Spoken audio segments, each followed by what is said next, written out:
Greeting, greetings and salutations, everyone.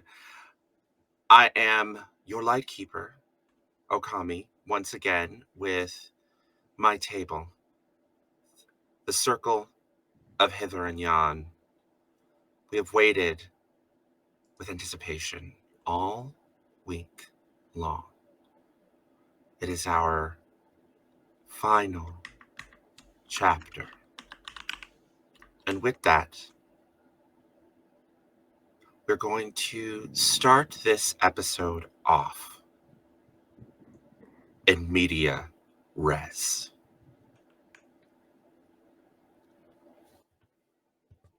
Our camera starts close up on the professor's terrified and angry face as he is hanging 20 feet up over a balcony, being held by a snarling gentleman with a ritual dagger in his hand, held in the air, preparing to plunge it once again into the professor's chest.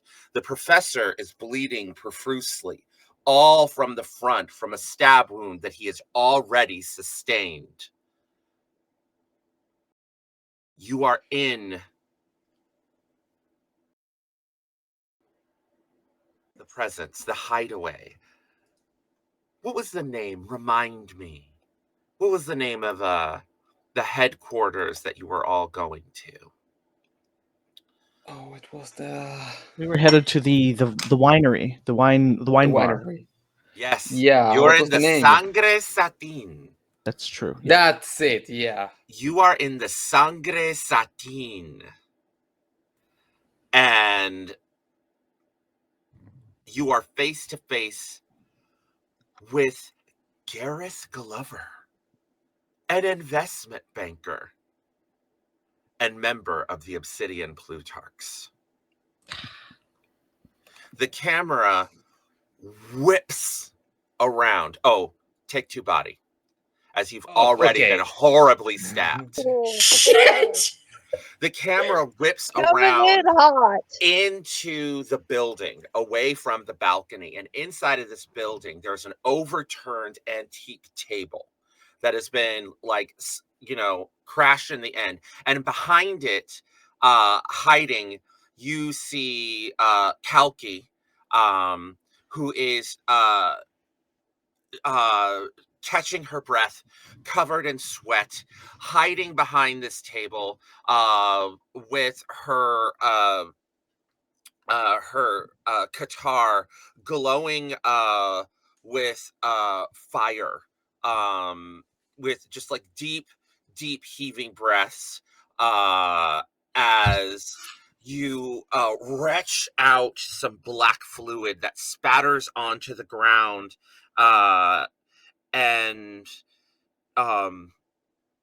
have expelled some sort of like curse that had just been laid upon you. You take a bleed.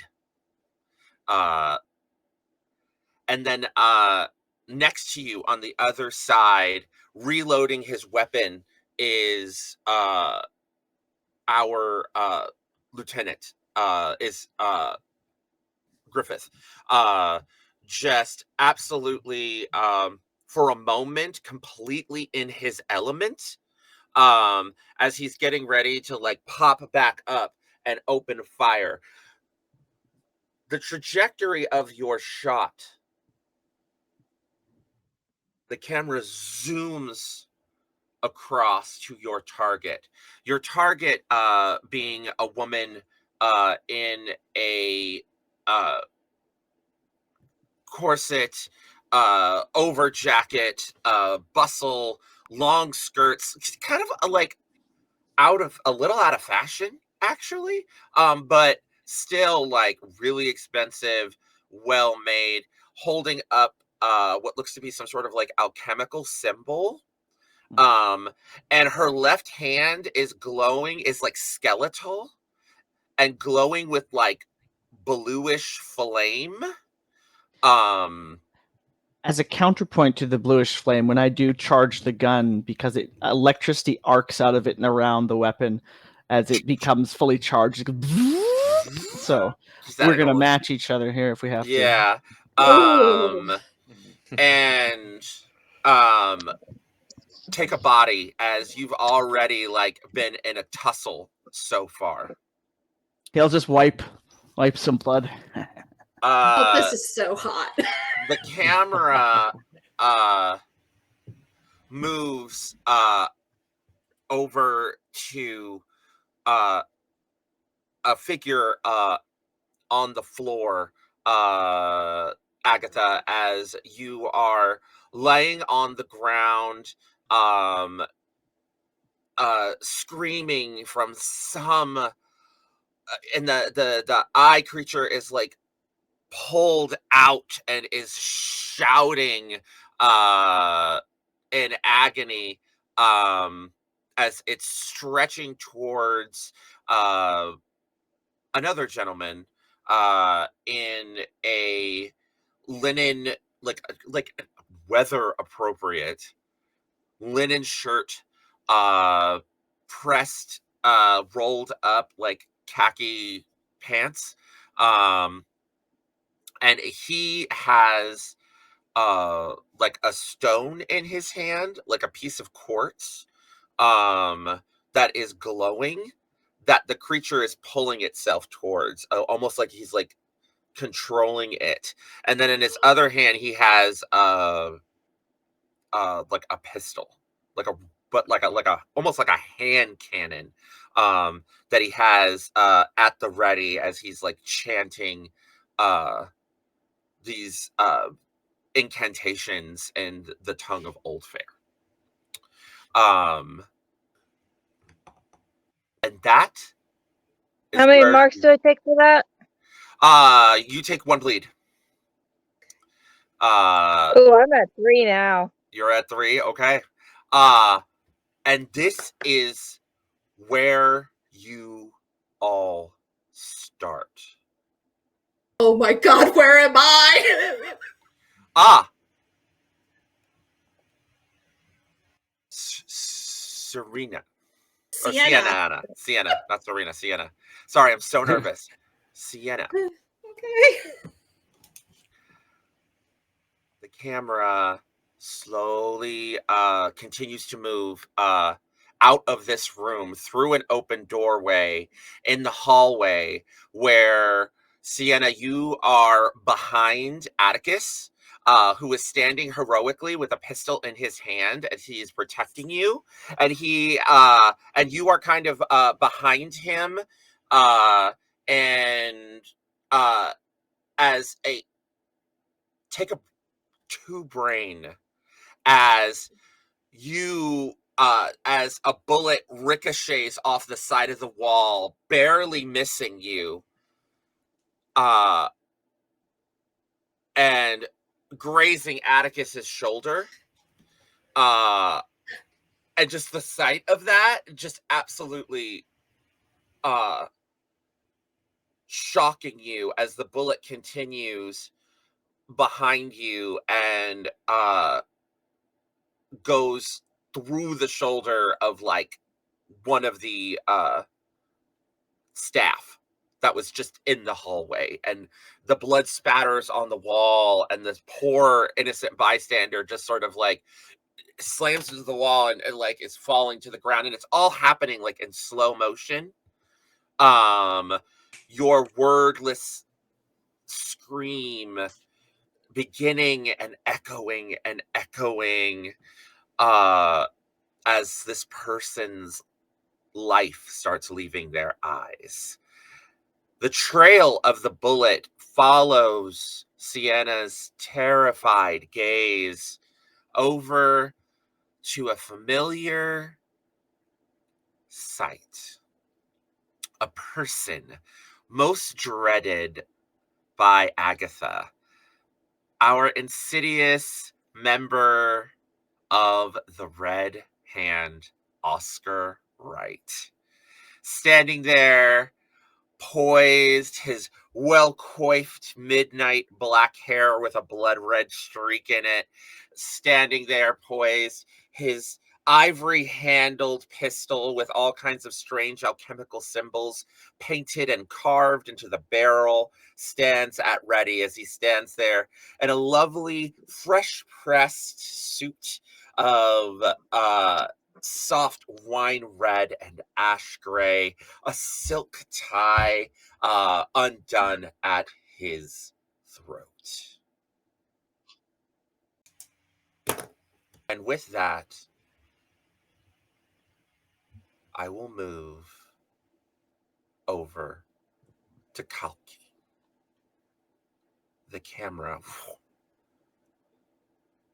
moves to you as everything resumes in real time now.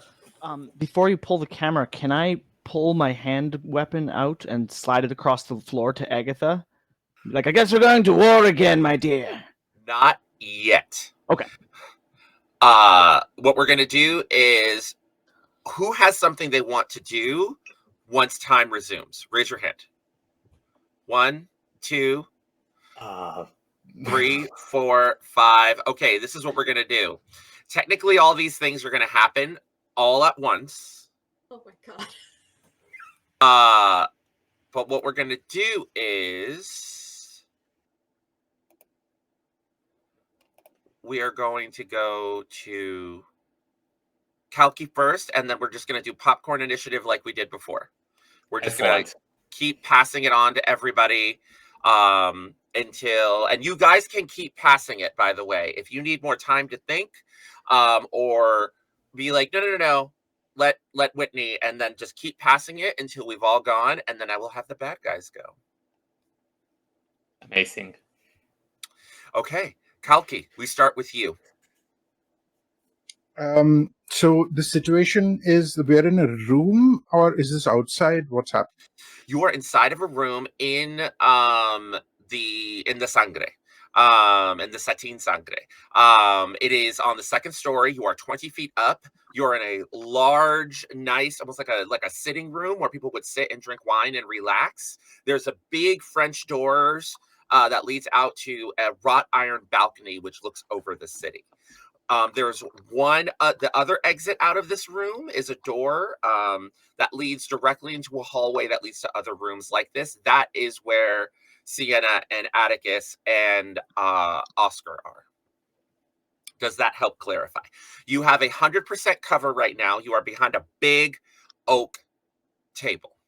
And the two members of the Obsidian Plutarchs are on the other side of the room where the door is, further away from you, while the other member of the Obsidian Plutarch is towards the balcony on the other side, holding the professor over the railing and stabbing him. Does that clarify? Yeah. Okay. I think. Yeah, but that sucks. I'm all by myself. You are all, Atticus. just to put it in tactical terms, you are all within 20 feet of one another, if that helps give you context. You're not like a football field away from one another. It's a room, it's not a ballroom. I will say this. How far away is the professor and his attacker? You could get it like 10 feet.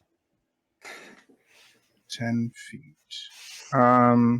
If you like leave the table, it could leave you within line of sight of the people with guns and the person with a magic fiery skeletal hand. It's 10 feet. That should be fine. I will actually. I mean, this is interesting because I do have a slot for a hand weapon. Yes. Go ahead. I mean, you have your soul knife out already. Yes, but I don't want to immediately leave this thing. So what I'm going to do is, in place of my belt, Mhm. I have my I have one of the tools of my other trade tucked in, which is essentially I'm going to pull out or rather unwrap my whip from that I have. Like, That's hot. I love a this. girl always has to bring her whip, and she is going to essentially try and get it around the throat of the Plutarch, and just essentially kind of use a bit of leverage and then just go Mhm. pull. Okay, give me a strike check. Take a D. I think you should take an extra D6 because of our nobody left behind. Yeah. Yeah. And then take an extra D6 for nobody left behind. Also, oh gosh, I feel like there's something else that's relevant to this. Did you take train? Yes, you did. Yes. I You think can all of also- us took a train. Yes. Yeah, I know I did. I didn't. I There was did. only 3. I may have missed that. There was only 3. Yeah. Would you like? This is one of the situations where you can use the train if you don't feel like you have a lot of strike. Yeah,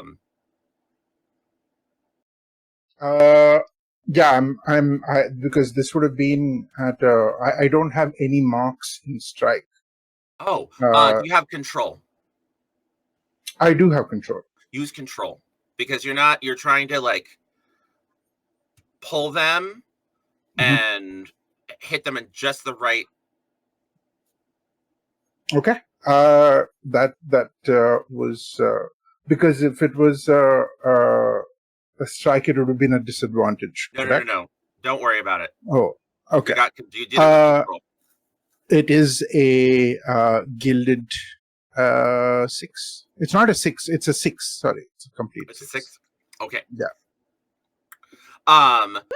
So it happens exactly kind of as you describe. You reach out with the whip outside, right, to the person who has Tomas. It wraps around his throat. You pull the whip back through the creature, and as acrid black and red blood starts spurting from the monster rips out with a font of blood coming down Agatha's face. And she finishes the slice, and it spats onto the ground in 2 pieces. The 2 pieces start moving and inching like a worm, slithering across the floor towards the glowing crystal. My little guy! Teeth.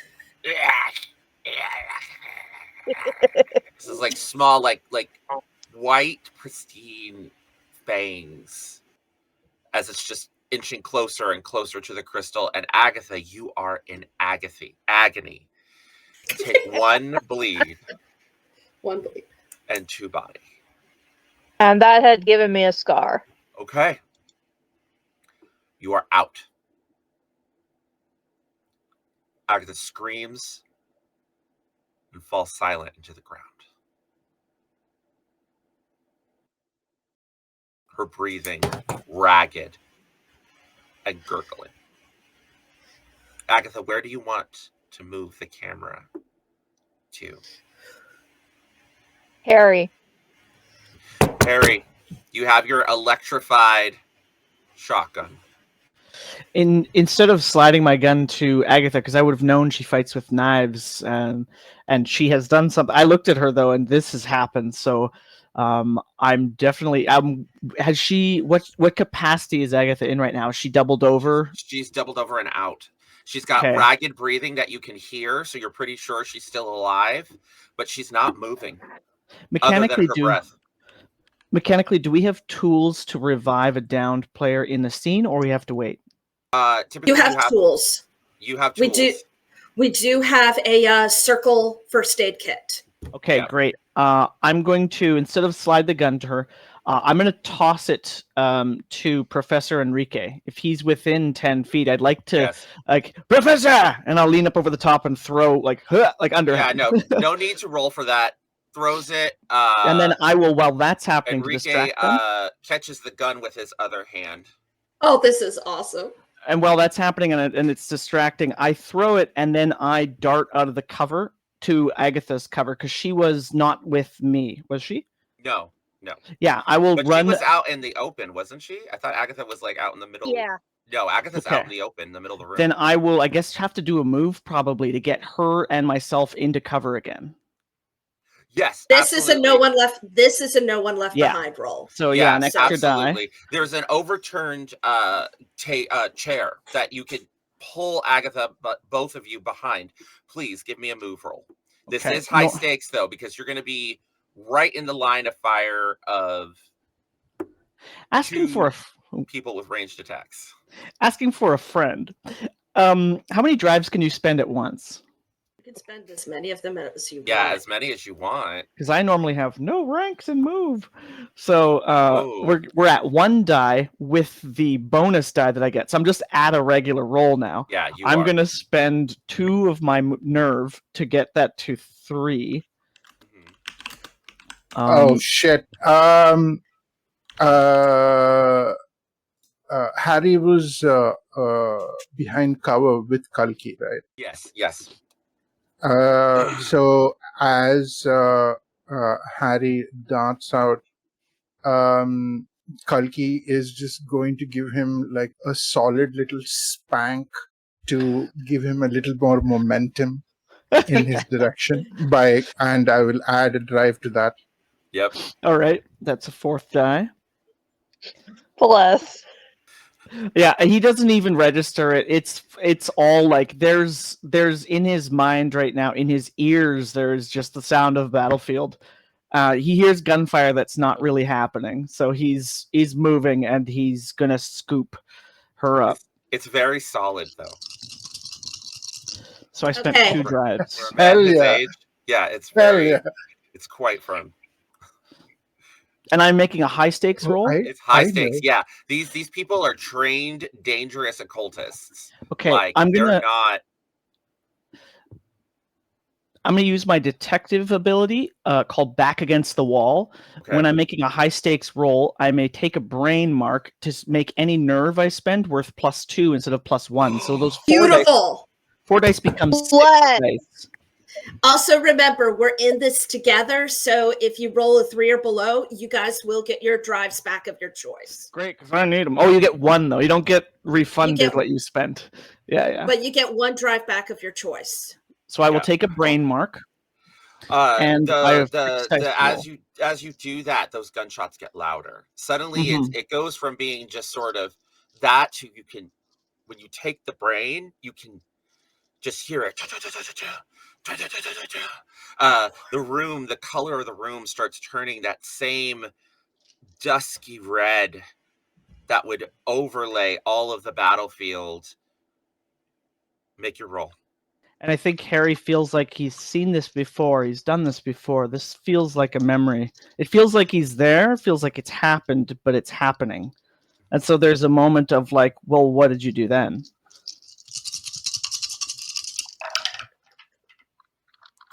We've got a single 6, and I'll take that. Yes. 6 dice, and I get a 1/6, but we got it. You do the 6, and then there's a moment where you are on the battlefield. There are explosions all around you. You are running and you pick up Agatha, who is bruised and battered and in her nurse's uniform, carry her and slide down into a ditch as she holds onto you and looks up at you in gratitude. And in that moment, you are behind the chair, full cover. You have your gun out. You're ready to go. And Agatha is you gain consciousness for just a few moments. You look up into Harry's eyes, and for a moment, you're there too. There's And no then place you- to sleep. Get up. And then you slip away. Hey, stay with me. And I'm going to take out the first aid kit. And that's where we're going to pause there. Where do you want to move the camera? I'm going to pop it over to... we've had Kalki and nobody else, correct? And Agatha as well. Yes. I'm going to pop it to Don Enrique, because he just caught a gun. Okay. Yeah. Yeah. Fight! Good point. So you have the ritual knife in one hand, the gun in the other, and your Yeah. eye is starting to glow with some ominous energy. Oh my Oh. god. And it has been Right. since you grabbed this knife. The moment I grabbed the knife, because Kalki managed to pull the guy into the floor with the whip, right? Yeah, I he's on his stand back. over him and put the knife on top of his neck, and then I hear Mr. Griffith yell that he's throwing a gun at me, and I grab it in the air and put it there in the top of his mouth. Just jam it in there. You tell me where George is right now. Ooh. Ooh la la. Ooh. Give This is hot. me a give me a sway. And we should remind our viewers, he's a hot young man now. He's a hot young Yeah. man now, Mhm. yeah. With like a stone he- eye. Oh my god. Yeah, the shining eye at the moment as well. Okay, so it's a sway, you said? Yeah, sway. Give me an Okay. extra die. Yeah. As the I was Lightkeeper, thinking that. giving you a circumstance bonus. Actually, no. Take an equipment bonus because you're using the dagger and the gun, not necessarily as weapons, but like as tools of intimidation. So I'm going to give you +1 die for equipment. +1 die. Excellent. And I had 2 at sway, so this is hopefully going well.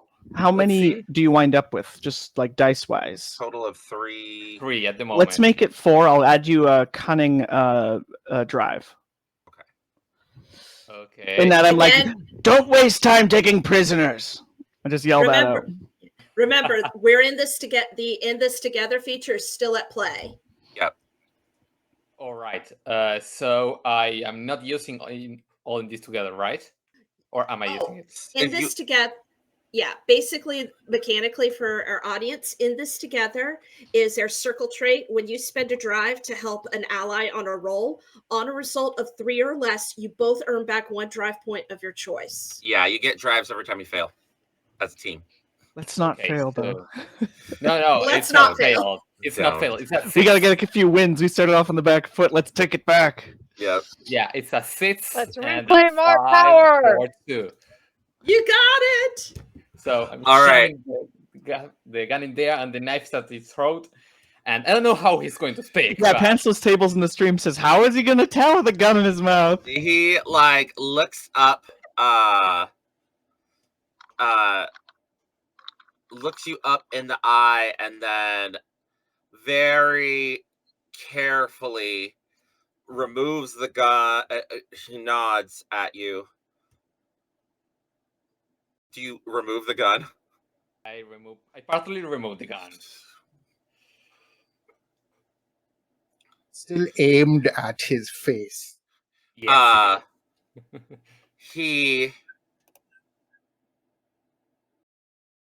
His eyes are wide and terrified, and he says, brother, stop,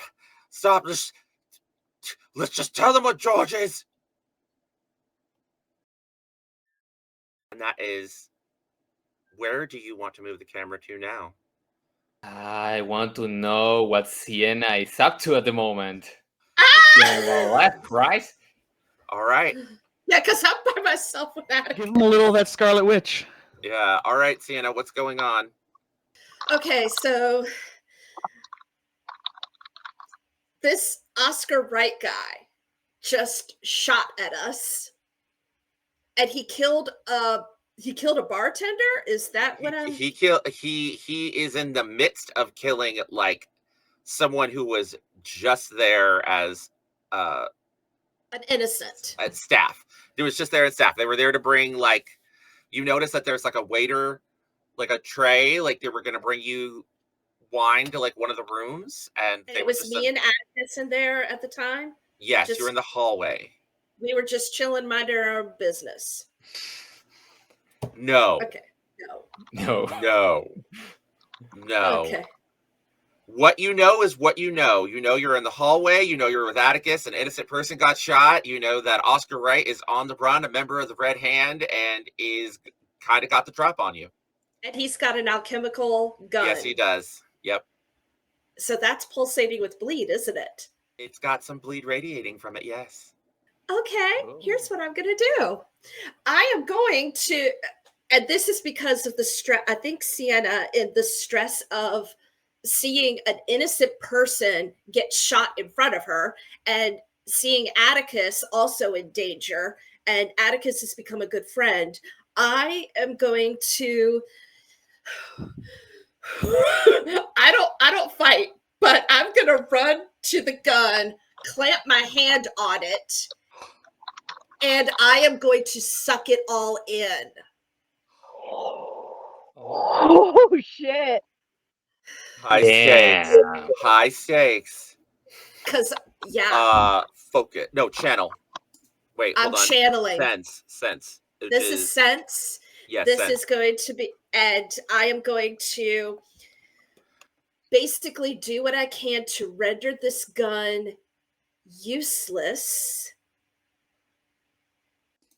And if I can, turn it on Oscar Wright. Okay. And do you see what I'm going at? Yeah, this is a very high stakes roll. My eyes are now completely black. And as I'm sucking in the bleed, it's going to pulsate all around me. Roll. Okay. So this is going to be a gilded die. Yes. And 2 other die. And I'm going to spend a drive, intuition drive. So that's 4. And can I ask a strange question, DM, Lightkeeper? Yeah. Do I basically now count as a bleed containment vial?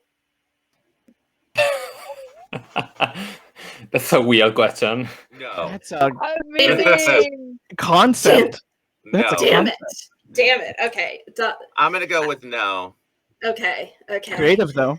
Very creative. Because they're not about objectification. In the sense that you can take marks of bleed until you take a scar, yes, you are a bleed containment vial. Keep yourself subjective.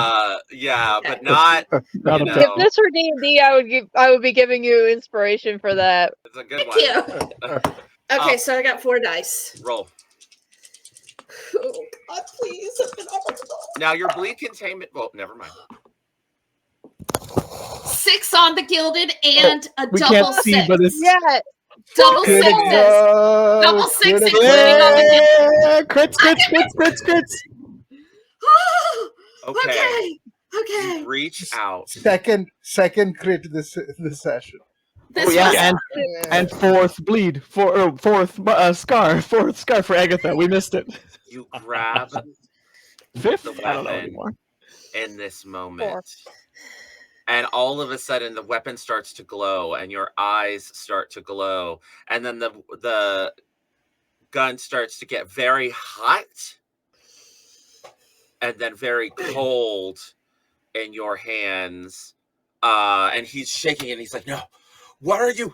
What are you?" And then all of a sudden, like, it just melts and sears in your hand, and just becomes a useless lump of metal, and you drop it on the ground. I'll let it drizzle. 1 Yes. bleed. Okay. Take 1 bleed from doing this. As it goes like into you, and there's so much power that you like can't vent it all. I'm good. And it I drops. let it drizzle. the liquid drizzle from my fingertips, and he's saying, "What are you? What are?" It's like, "I'm the light in your darkness." Where do you want to pass the camera now? I'm gonna pass it to Kalki. All right.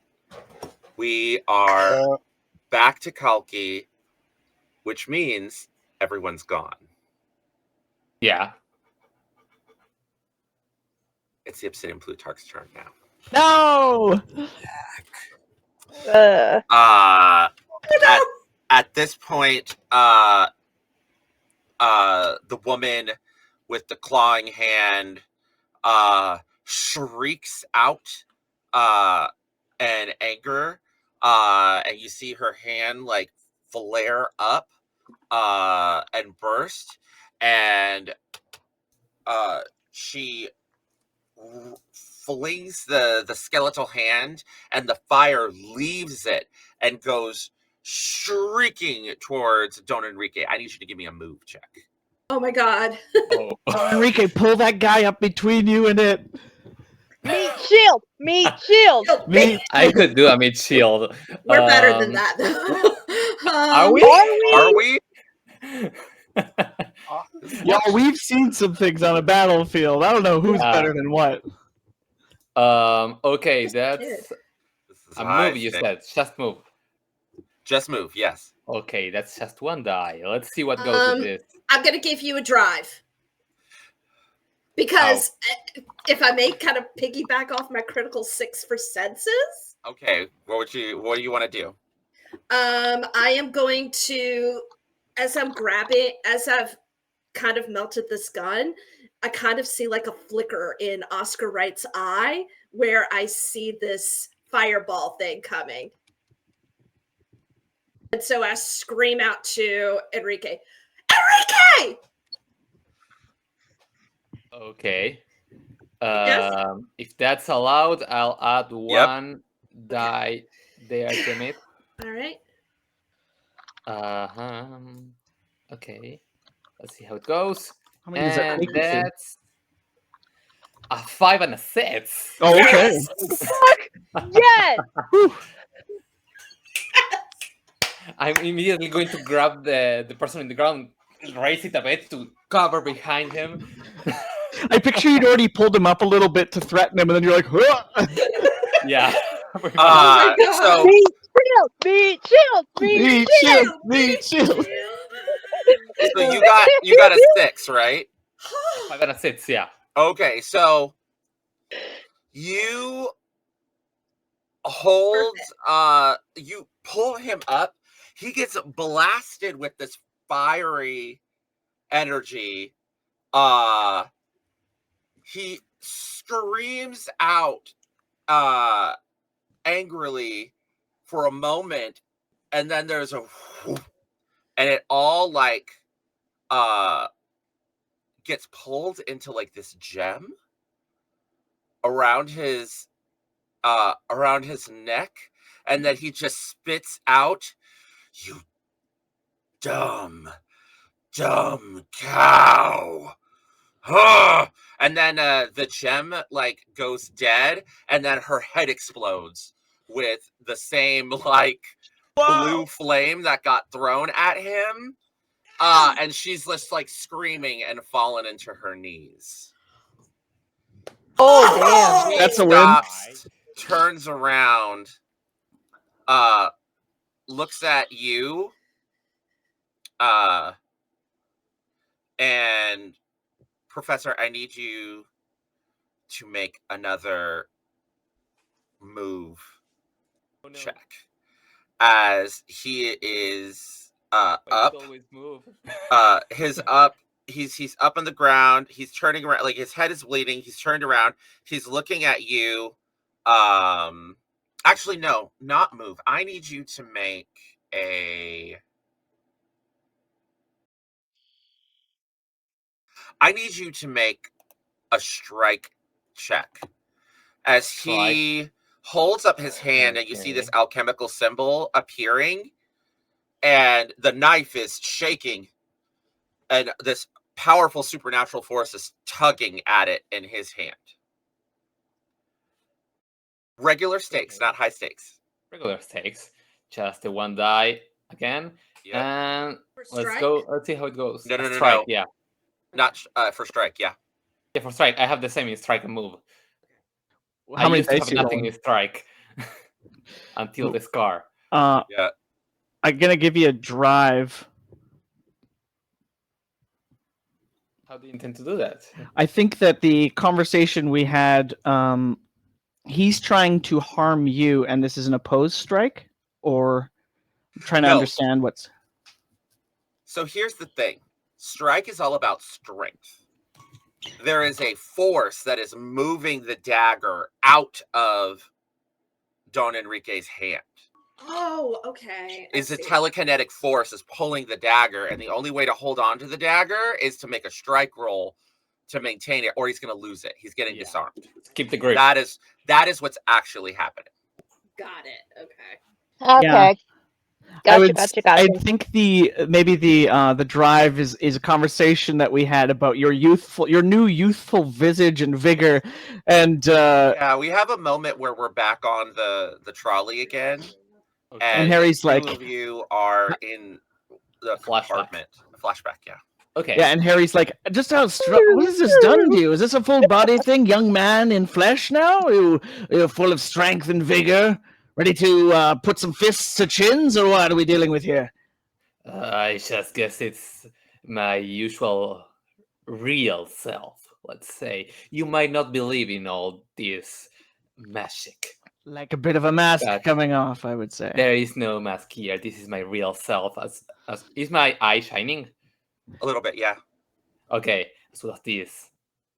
It's a nice You, gem. non-believer, should start to understand how this all works. There is no explanation apart from magic. I would Your hope fault.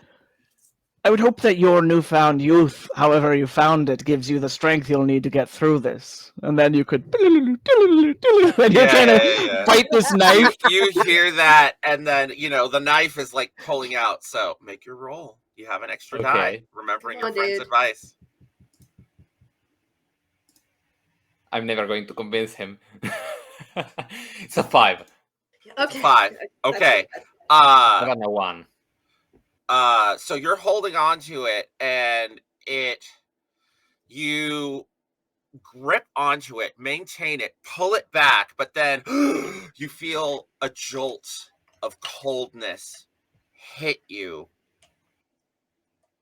Take a bleed, as the magic of the blade is actually fighting you and searing your hand and going into it. What does this bleed feel like?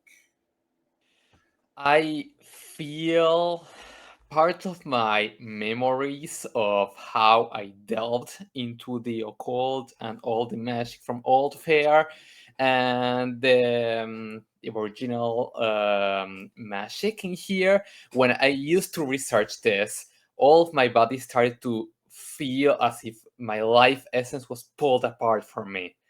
And I started to feel this, but not coming out from my body in general, but out of my eye, as if all my energy is concentrated in there and all the heat starts to appear in this particular section. And I feel as if a hand is right there pulling it all out. Oof. It hurts holding this dagger. Yeah. But you managed to maintain. Okay. So far. So far. Oh God. So we have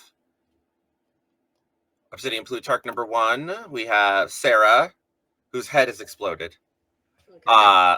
Gareth, who is in a battle of wills with the professor. And Edward, which is the one with the crystal. And And Oscar. Oscar, right. Oscar Wright. Oh, we can't forget him. So Mhm. Edward, who's the one with the crystal, is looking around at the situation, and sees that Agatha's out, but you're let's see here. What is Edward Glover going to do?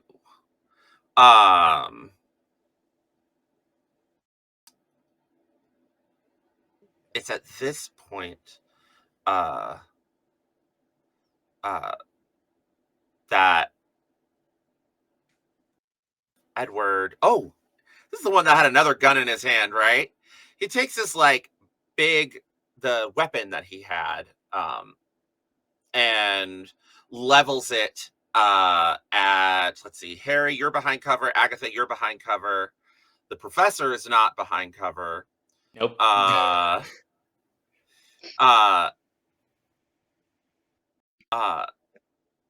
It seems he says Kalki is still behind cover. Yes. He's like, it seems that we have found ourselves at an impasse, Professor. My brother seems to have the drop on you. And so do I, as he points the gun at him.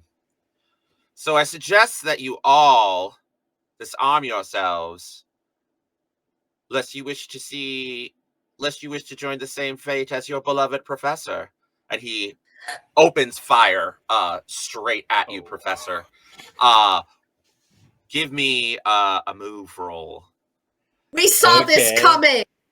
I wanted to try like counter sway. We knew that somebody had a gun. Some asshole was bringing a gun. Okay, you saw this coming. Into a knife fight. We assumed maybe that they would take no prisoners, kind of thing, or that they would be willing to sacrifice each other to get their goals. You were saying he was shooting the guy that Enrique's holding, or just shooting Enrique? No, he's shooting Enrique. Okay. The guy that he's holding is his brother. Meat shield, meat shield, meat shield. All right, so take a dive for what was coming. And I've got one more use of that. Ha! I'm saving it. I have no more drive. Yeah, I'm out of nerve drives. I'm blowing them all. Hey, y'all wanted I'm like on my me to last bring it. one, but I cannot do shit right now. You're doing great. Wait, so how many dice do you have for this right now? 2. The one. Actually. Oh, because I gave you. We saw this coming. Oh, we saw this coming as well. So you got 2. Yeah. 2 dice. I'm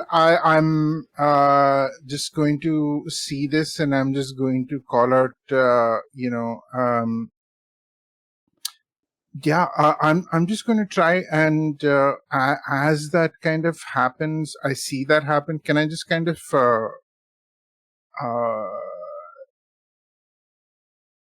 I in terms of aid, I'm just going to try and throw like my my compact, my my powder compact like straight at the barrel of the gun to try and this thing, giving Enrique a drive.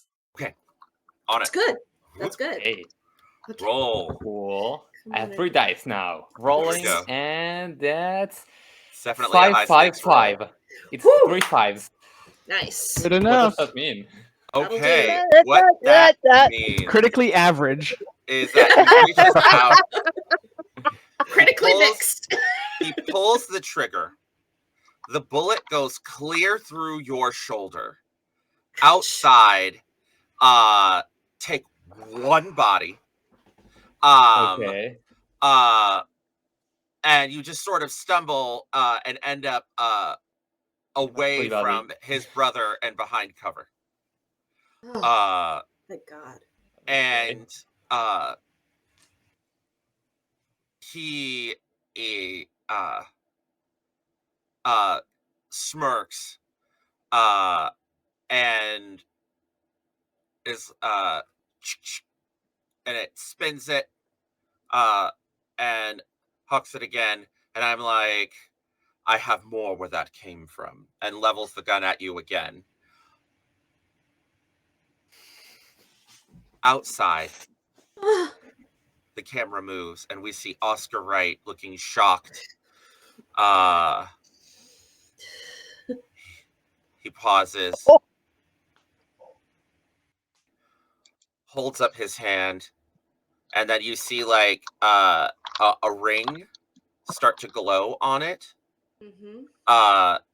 And he says, "Sancho singan shumanata, sunshan ton ten sundabaka, shuntan ton tan shamanana." We're gonna go a little bit off the rails here. Whitney, I need you to roll me your bleed dice. Just my bleed dice. Roll So your- do I roll my pool or do I roll the amount I've taken? You roll the amount you've taken. Okay. Just a regular die? Just however many. Roll a d6 for every point of bleed you have That I've taken. that you've In taken. terms of, so far it's 1. Okay. Candela. 6. Yes. 6. Ooh. Okay. You have the themed die.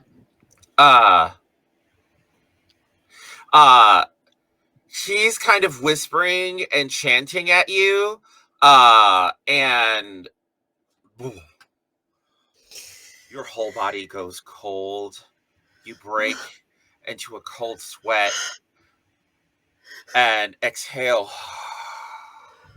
some black smoke, and then it dissipates as you realize he was about to ignite all of the bleed inside of you and was going to burn you from the inside out.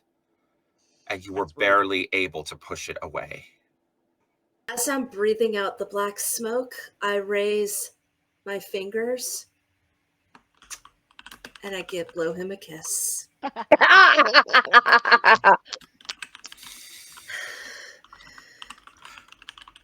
Tell now, take us to George.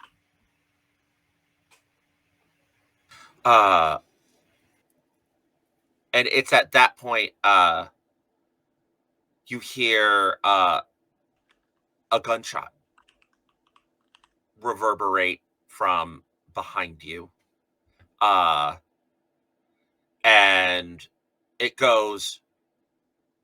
whizzes past you and goes right through his chest.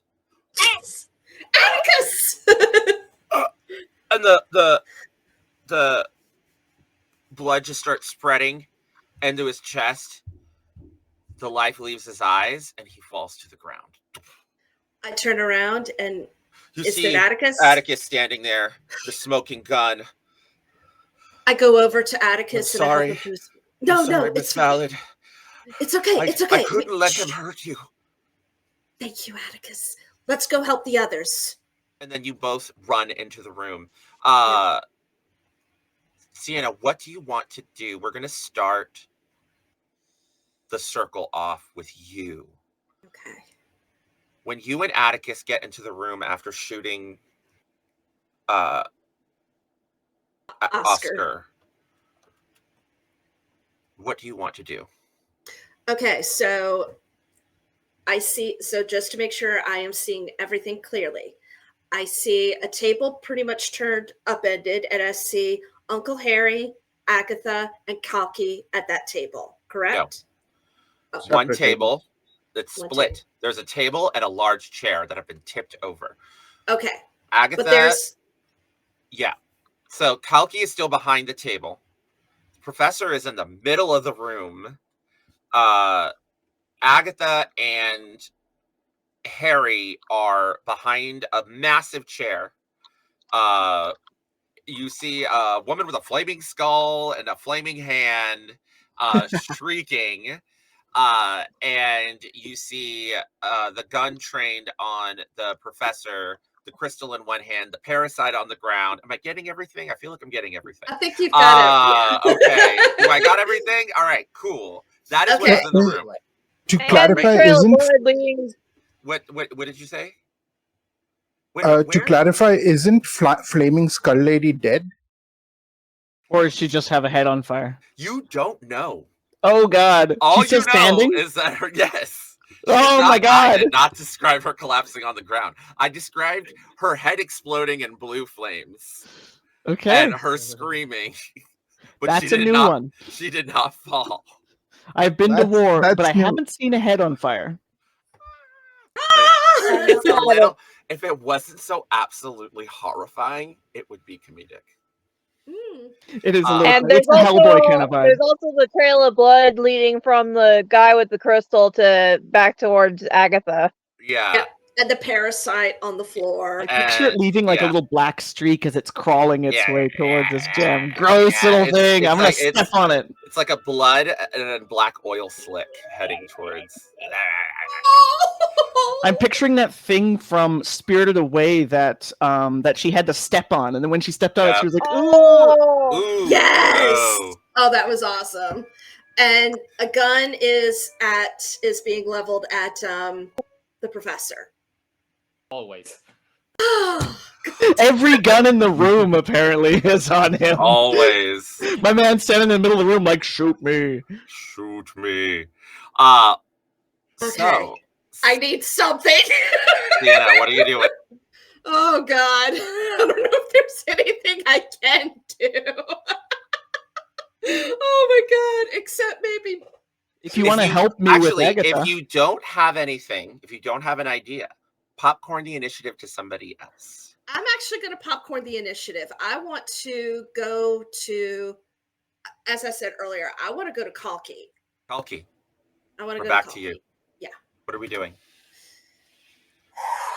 Okay. Enrique has taken a shot to the shoulder, but still has one of the Glover siblings kind of with the knife, Yes. right? Yeah. And the other Glover sibling is in the has a That's the gun. gun pointed at him. The Your crystal freaking and the parasite parasite. slithering towards him. How close is the parasite to the crystal? 5 feet. But And it's going slow. it's going slow. Yeah, it's slithering. It's like a worm, and you guys are people that can run. And the lady with her head encased in blue fire. How far away is she from me? Like, is the parasite and the lady in a line? Like, between Yeah. for me? No, they are not. They are on either side of you.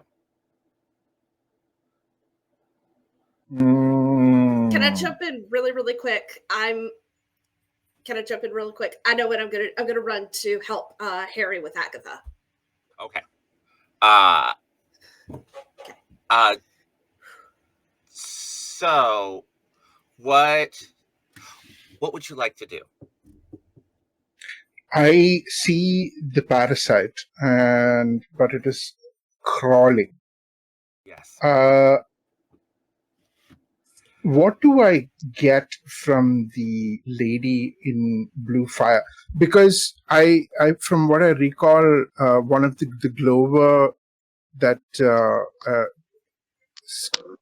insulted her, like, you stupid cow or something, and then did something. Yes. Could you refresh my memory as to how So that went by? she had a flaming skeletal hand. Hmm. She threw a fireball at the professor. The professor lifted up the Glover brother. He got hit with the fire. Gareth. Gareth got hit with it, but instead of like what you saw was the fire get absorbed into a crystal. And then the light in the crystal went out, and he called her a stupid cow, and then her head exploded in the same blue flames that she threw at him. Oh, you get a counter spell basically. I get it. You know what? Kalki is going to grit her teeth and with a very quick movement kind of cut a slit into the skirt that she has on and dash to the glow of the gun with the katar out and just slide to the side as she slices through his jugular. Ooh. Give me what did we do last time? We It's didn't do ghost flame, strike. right? It's your ghost It is flame a that it is you're a using. it is a finesse. That's what it is, a finesse move. in so my normally we do head. control. Go ahead and did we do control or focus? I think Control. You gave a choice between two. Yeah, sorry. You can do control or strike. I think that's what it was. Yeah. We'll go for control. Go ahead and give me a control roll. I'm going to add a. Your ghost blade's drive. already activated, by the way. Just Well, letting you know. Yeah. Consider also sense says it's attunement to your magic. Perhaps that. Oh yeah, sense or focus, whichever one of them you want to use. I'll control. You mean? I will. But once again, this is high stakes. You're going toe to toe with a dangerous magician, so keep that in mind. I'm definitely Get his ass. do the sense thing, and then I'm going to add a drive to that. There we go. Actually, I'm going to add 2 drives to that. Okay. That's 1, 2. Okay. How many dice you rolling? Just rolling 3. No, I have 5 total. Oh wow, you're good. I was gonna try to throw a drive on you, but you got it. No. Let's go. Here we go. Ooh. No. Okay, that's Dice are telling a story. That's a gilded 4. Okay. That's all right. Take your It's a drive mixed back. success. What about resistance? You could at least roll that 1 die again.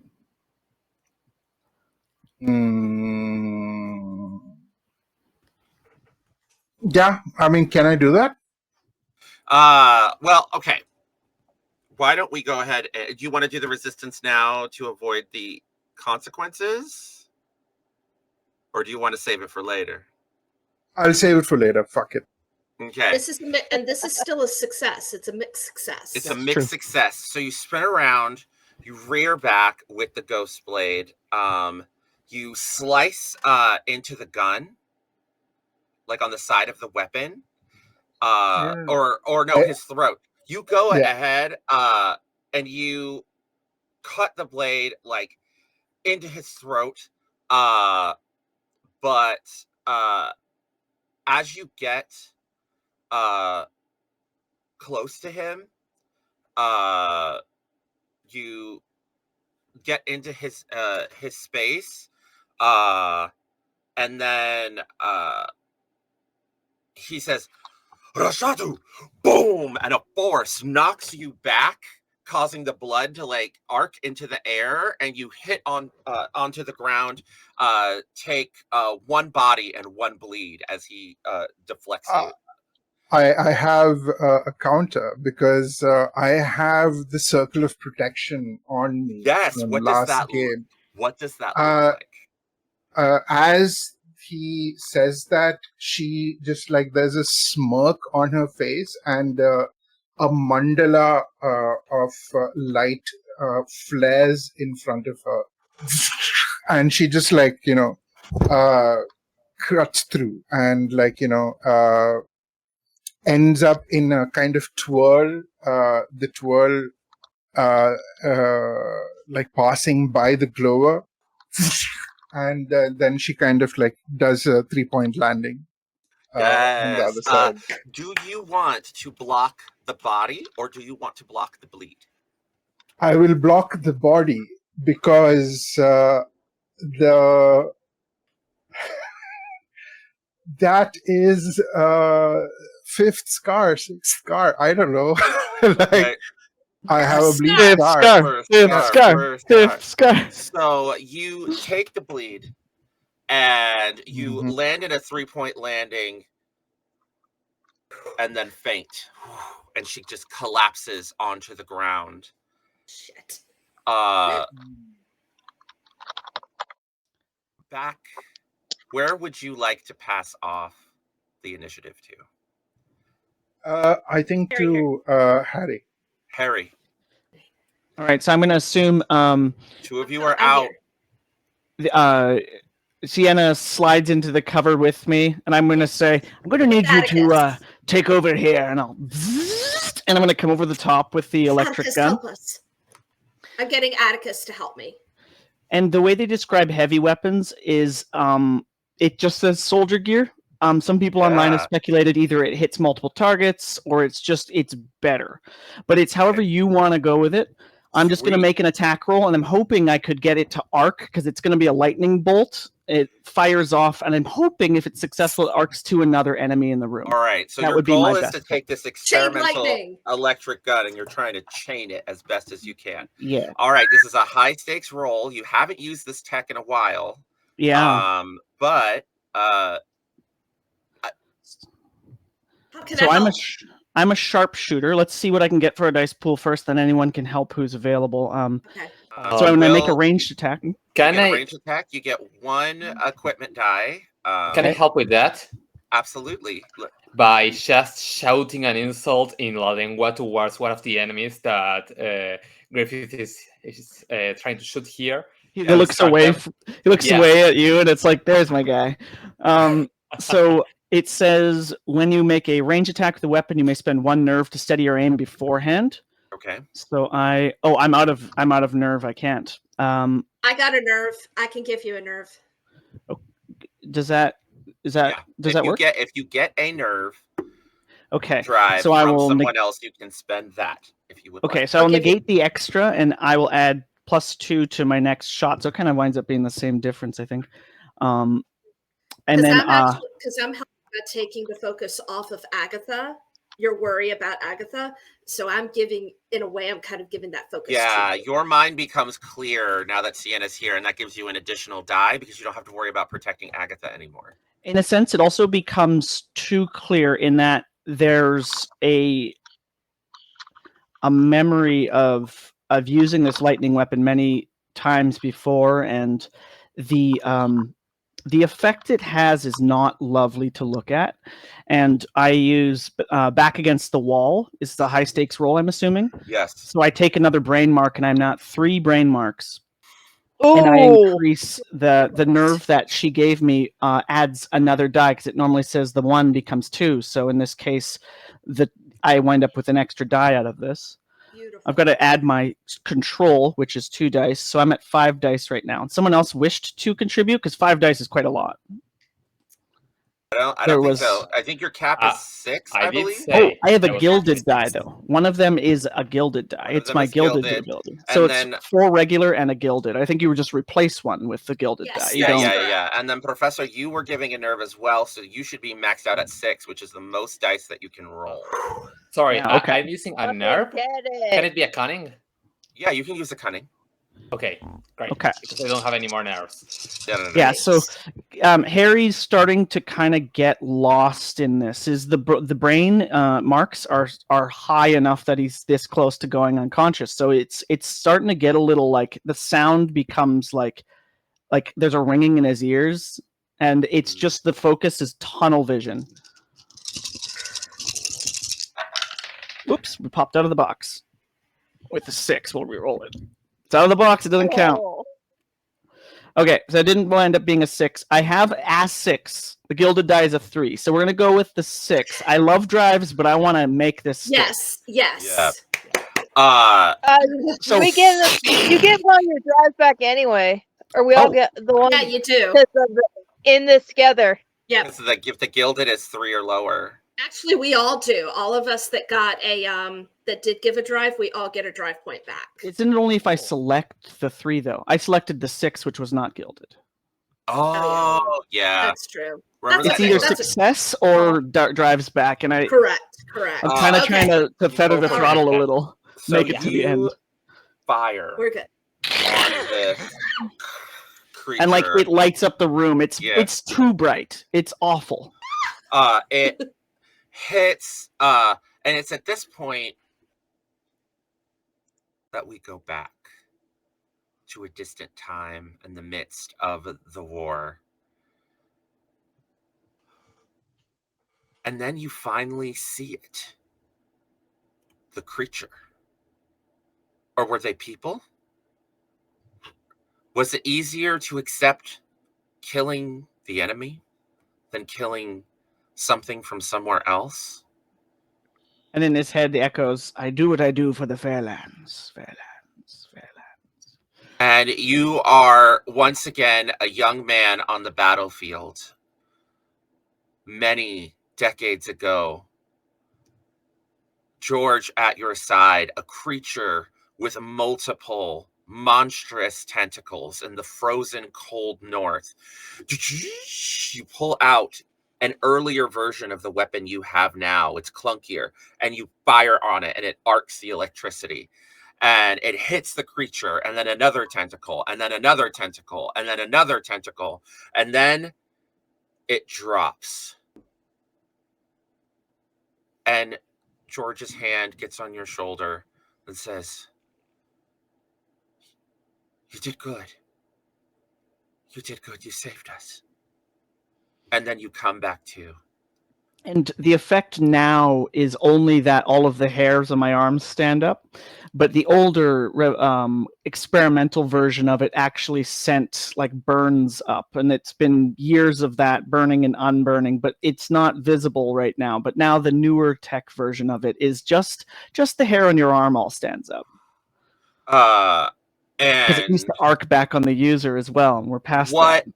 you all saw was this electricity, this cool looking like rail gun fire, and an arc of electricity hits this man in the chest. And then his eyes, like you can see without thinking, the muscle memory of Harry pressing all these different modulars and like increasing the intensity, and the electricity arcing from one to the woman to like all three of your opponents getting all arced in this electricity. And then it is horrifying. The light, the smell, the terror, and these three people fall completely unconscious. You've got a picture, maybe not so extreme this time, but the Dr. Manhattan, or when he pulls up the watch and then he explodes. But I'm sure that's not happening right now. But that is the effect this can achieve. And they have all dropped. Where would you like to move the initiative to? Because Oscar's still out there. Yeah, I would like to pop it over to the professor. I don't think he's gone.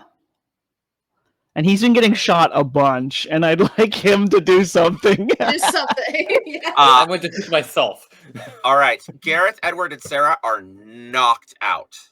The fire that was on Sarah's head is out. Now she just looks like there's just some patches of like burning on her face.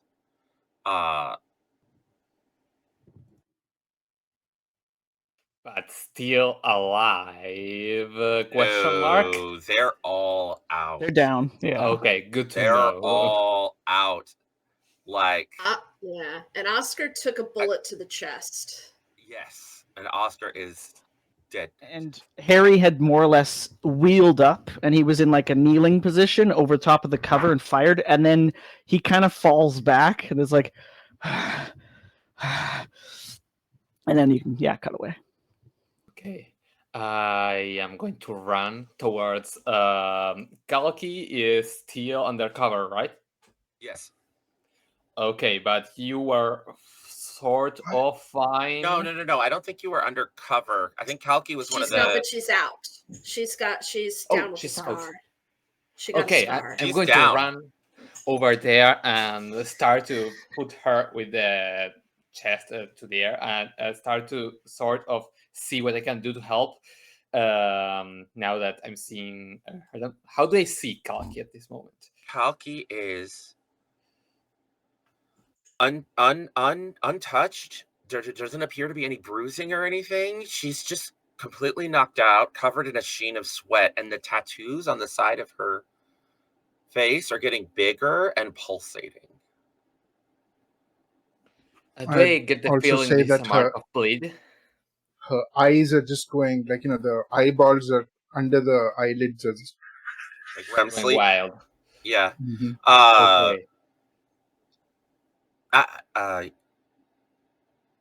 I know quite a bit about bleed. Do I feel this is it? Give me a sense roll. A sense. I'm good at those. More or less. Okay. But I'm going to use one of my intuitions drives there. So 2 dice on the roll, Yep. and that's 2 4s. You reach in and you're looking at her, examining her, focusing, and you're pretty sure that she has been overwhelmed by some sort of counter magic or spell. Okay, I think I had something from this. I am an... no, this is not it. Okay, so, do I know of some sort of incantation I can use to try to remove some bleed from her?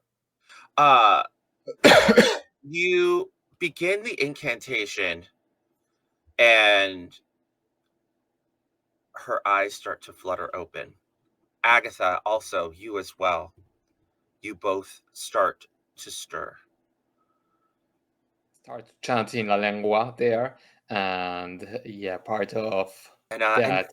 And you do not have to roll, because I have realized you took Oscar out, so the combat is over. Okay. So far. Yes.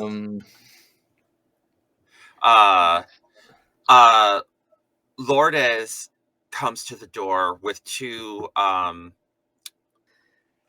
publica, like 2 public peace officers on either side. She like rushes in, and she's mi amor, I got the piece. Oh my gosh. Uh-huh. When they come in, I immediately stow. I've got a bandolier with this gun is on. I slide it and I stow it in my jacket. It's not hidden. As well. It's big. These peace officers, I'm going to ask an above table question of our investigators. And this is going to seem a little unorthodox, but I actually want to ask you, how are these investigators helpful? Helpful. Yeah, how do they help the group in this moment, along with Lourdes? Get you all from here. I think maybe someone running away, maybe? There was no one fleeing. You took out everyone. Oh, okay. I think maybe they help us clean up the scene, so that way we're... Catch someone running. So I've got clean up the scene, catch someone running away. Chumai, don't worry about it, unconscious people. You're unconscious. Unless you have ideas. Harry, how are these peace officers actually helpful? 2 of them only, so it's not like it's a raid. They couldn't sweep further in and start arresting or taking, securing the location. There are others. Keep in mind, the government of Borinque is a silent patron of Candela. So I would hope that there's enough. They would just hut, kind of file in and start, so restraining people. Yeah, so you're hoping for like arrest and a sweep. My unconscious people, Agatha and Kalki, how are these officers helpful?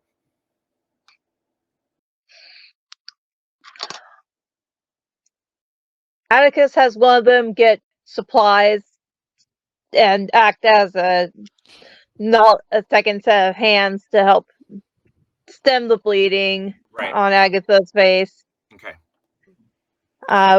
Kalki? In their enthusiasm to get into the room, can they perhaps squish unknowingly the parasite?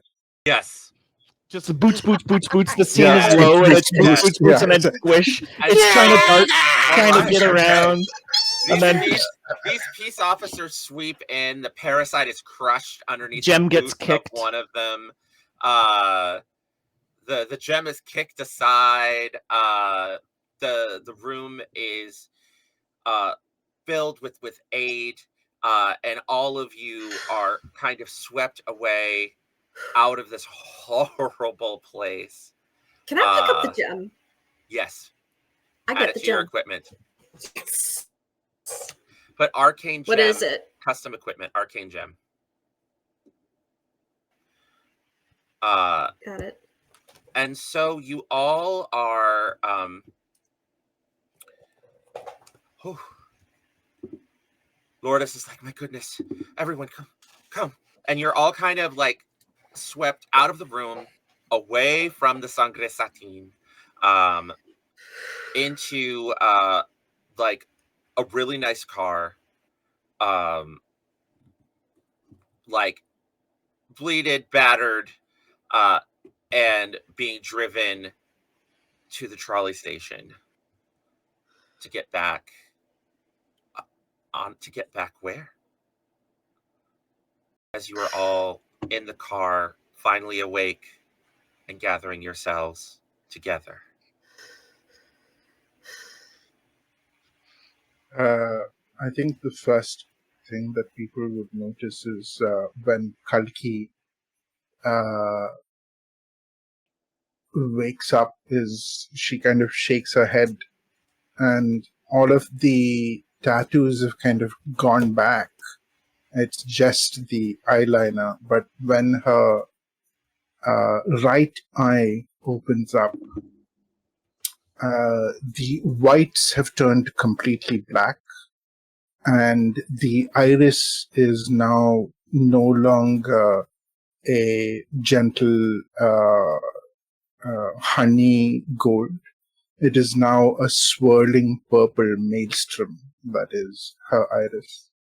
That is her bleed scar, and she has now taken a point away from Reed and put one more point into move.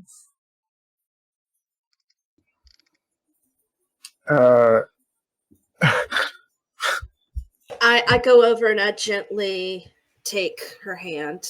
I take Kalki's hand. Auntie? What are we? What is the situation, my dear? Are we? And I see everybody else. We're safe. We're all safe. We're all here. Atticus is here. Lourdes is here. We're all here. We got the members that we saw. Atticus says, I've In already fact, you could. I sent a message back to the lighthouse. I think Atticus and I are standing over Agatha, just trying to get her awake. Agatha comes to, and you guys are in the back of a massive car, like a massive, comfortable car, on your way to the trolley station. So what's different about Agatha? Yeah, what's different about Agatha? Yeah. I moved a point from strike to sense, so I'm maxed out in sense. Woo! Woo! The girl sense. And instead of the empty eye socket that you would expect from where the parasite had been, there's just this glowing point of light that is, and the skin around it's just black and scarred. Really heavy scarring there. So it's a void with a bright light in it. There's nothing. Yeah. Basically. But lights. So Harry says, I always said you could see the stars in your eyes. Oh, there we have it. There we have it. There we have it, indeed.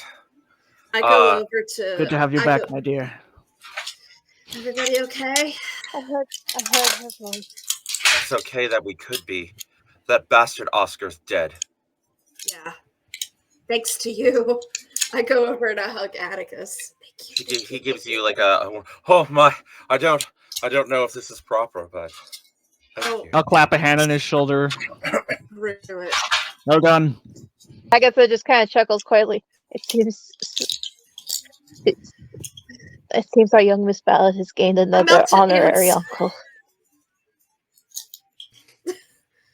Can I not have so many uncles? Can I actually have, I don't know. I don't think a boyfriend or a brother. I don't think I'm actually old enough to be Sienna's uncle. No. Honorary family has no age limits, Atticus. That's true. Are you okay? Between the two of them, let them figure out what his role is in her life. And I'll go Lourdes, back to Kalki. Yeah, Lourdes takes your hand, Enrique, and says they tracked George, the officers, El Publica. They did. Oh, okay. Where's he at? What did they find? The city of the dead. Let's tighten our noose a little tighter. What do they know about the city of the dead? Is it a cemetery? Yeah, it is a giant Yeah, above-ground cemetery right next to the old fort. It's like the cemetery. It's like legit and used for everyday burials or whatever. Yeah, it's a giant necropolis mausoleum because there is no burying bodies here.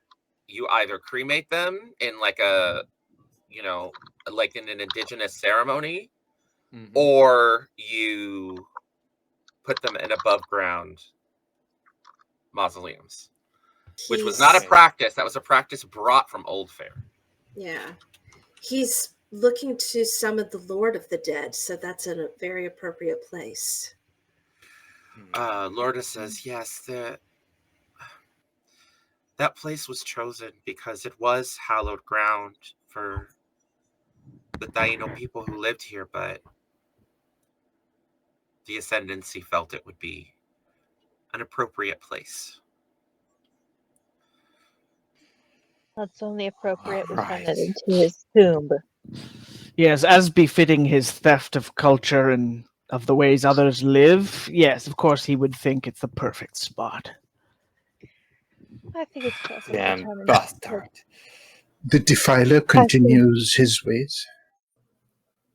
Let's finish Let's this. and turn it into his tomb. Indeed. You arrive at the trolley station, and in this you realize this might be the last moment of quiet that the seven of you have. We have a choice here. Lourdes says we can go home for a moment. We can go to the lighthouse. Or we can go now. Either way, it ends tonight. Oh, my love. I think that just making this any longer is just going to come up as a bigger consequence to this. Now, and are we still in the car? In the vehicle? The car's parked up outside of the trolley station because there's like a big modern, train station in front of the trolley. And you guys, the car has just kind of dropped you off because the trolley does go into the old city, but you can't get around the old city in the trolley. You can only use the trolley to get around the greater city and the new city. But there is a trolley stop like near the city of the dead, but you would still have to walk into the city or hail a cab or carriage. How far is the walk from the trolley station to the cemetery? Oh, like 5 minutes. I think we can manage that. Yes, unless anyone's in dire need of actual medical care, I think the more we wait, the more it plays into our foe's hand. Yes, that is a fact there. Let's finish this. I think Kalki just gathers her hair and ties it behind her head, and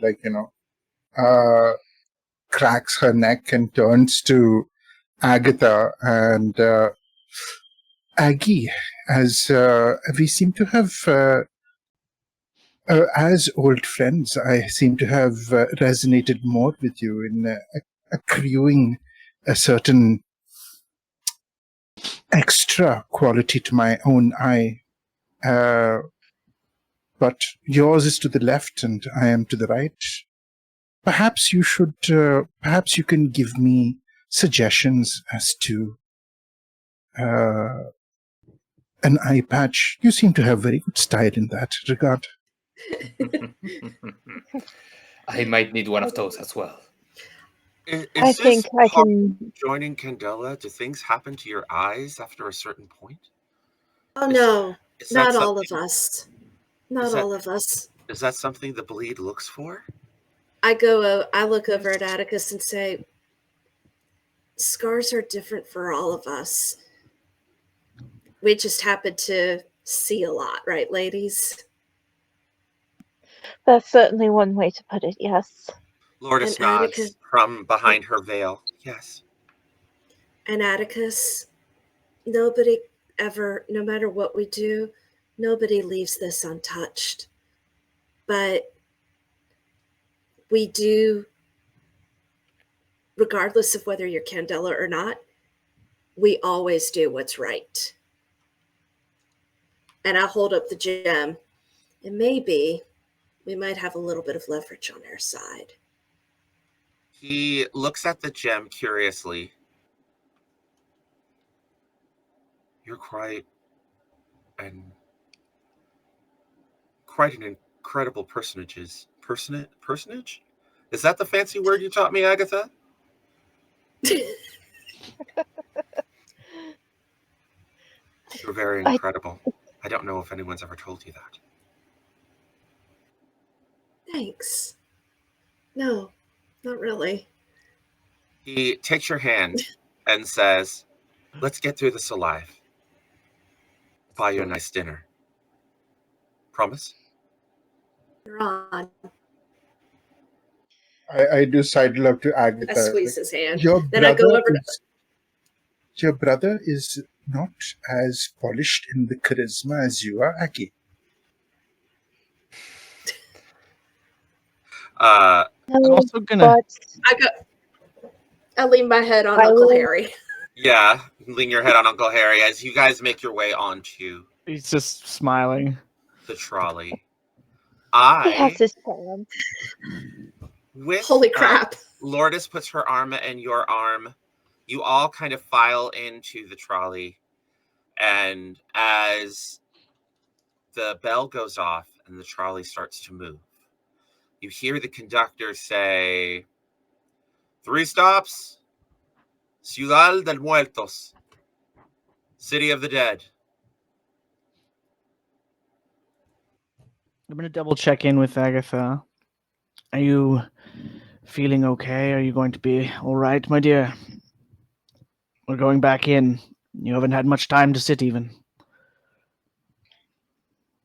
I never had much time to sit during the war either, Harry. No, but you know I'm going to worry about you. I know.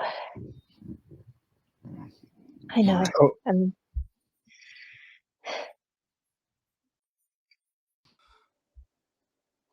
let's finish this. There's been enough suffering this day. You know, like I always said, all we have is now. So let's use it. And with that, I would like us to take a break. Oh my god. We'll be back. We will be back in 15 minutes. Please get a snack, drink some water, and when we return, the climactic conclusion of the circle of Hither and Yon. We're back. Our investigators are on the trolley, leaving the new city, heading to the City of the Dead in Santa Maria, an above-ground cemetery, a necropolis, almost a city within its own city. And as they are on the train, Sienna shares a moment, a conversation with Lieutenant Griffin. Hey. We need you. Yes, my dear, yes. It's okay. And and Harry is kind of trembling because his brain marks are pretty high, so he's kind of looking to fade in and out a little bit. We're not yet scar territory, but we're right there. Tell me what to do. Tell me what to do if something should happen. What do you want me to do for you? Lean on Agatha. She knows what to do. She's been doing this her whole life. I would say make sure you keep yourself out of trouble if something happens. It's just nerves. It happens sometimes to even the oldest warfighters. It's just about deep breaths. It's about focusing on what matters right now. And he'll kind of Together? squeeze your hand. I take my other hand, I reach over to take Kalki's hand, kind of to prompt her that we need to form a circle, literally. And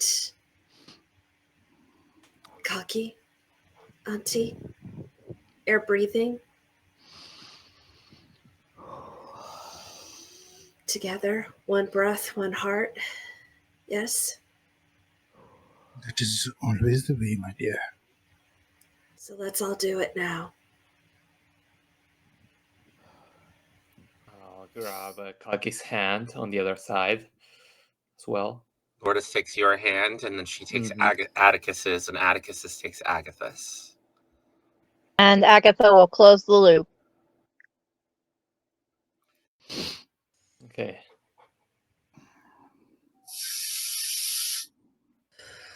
All of you gather and breathe calmly.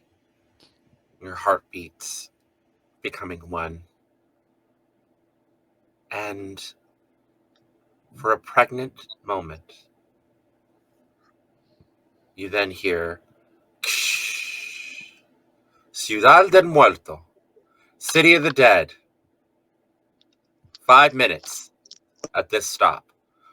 And then you see all the doors open and the trolley come to a stop. You're playing our song. We get up and we gather our things. You head up outside of the bustling trolley station. Various individuals dressed in funerary outfits and day-to-day outfits. There's also lots of... It's later in the evening, so there's not a lot of tourists. It's mostly just people leaving evening funerals, essentially. But there are a handful of people. Harry's gonna pull his cap a little lower over his head, kind of keep incognito. He's got his coat still turned inside out, and he's gonna pat his dog and say, "Find us a smell, boy." All right. As you make your way into the city of the dead, give me an investigation roll. Hold on. How do you want to Survey? investigate? Do you want I to guess use I've got focus survey? or survey. They're both equal for me. I guess whichever one track and spot. I think survey. Yeah, go for survey. Okay, I've got 2 dice and it's gilded. Okay. You gotta use more gilded actions, clearly. And do I get an equipment bonus from the dog being my Yes. investigation Yes. equipment? Okay. Alrighty. I'm gonna take the gilded 4. Okay. Cool. So I will So- recover what, a drive? Yeah. Okay. Any drive or just an intuition drive? I think it's any. It's any. Okay. Any It's drive. I'll any take a drive. nerve back. I need nerve. I need nerve. So you follow the boy, and you're getting deeper and deeper and deeper into the city of the dead, which has all these above ground stone and cement slab mausoleums and above ground graves, beautiful statues of angels, winged celestial beings, children, various saints, lots of Santa Maria statues of various sizes, impacted by the weather. Some of these are freshly painted, as you know, those with wealthier families will come and maintain the upkeep, but some of them are just worn away, like to the point where you can't even see the names anymore. Just over the years. And there's pathways in between all of the grave plots and mausoleums areas, like a road where you could probably even drive a full motor car if you wanted to. But there are places in the City of the Dead that are older, where there's various side footpaths, even some small cobblestone footpaths wind into other areas. A whole portion of the fort is built into the City of the Dead, where the where military service members and government officials and incredibly important people are also buried.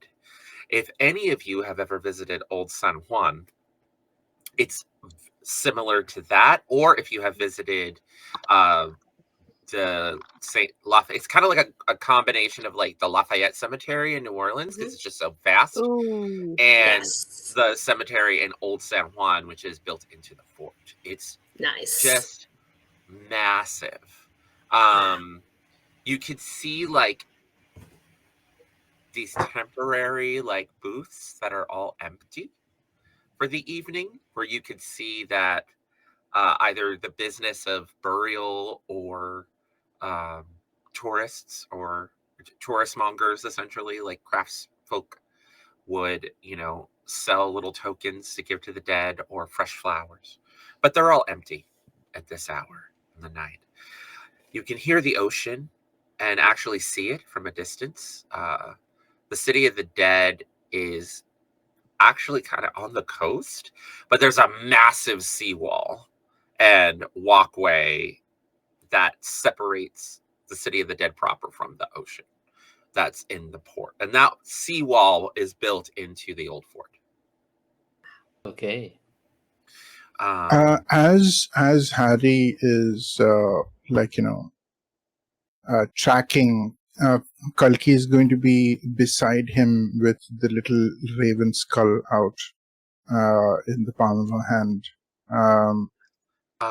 trying to detect. As you follow Old Boy, the raven skull starts quiet, and then its eyes start to glow stronger and stronger until eventually Old Boy leads you into a rather large mausoleum where the door is cracked, and the name on the mausoleum is worn away. It's almost like on purpose, as if this place has been defaced.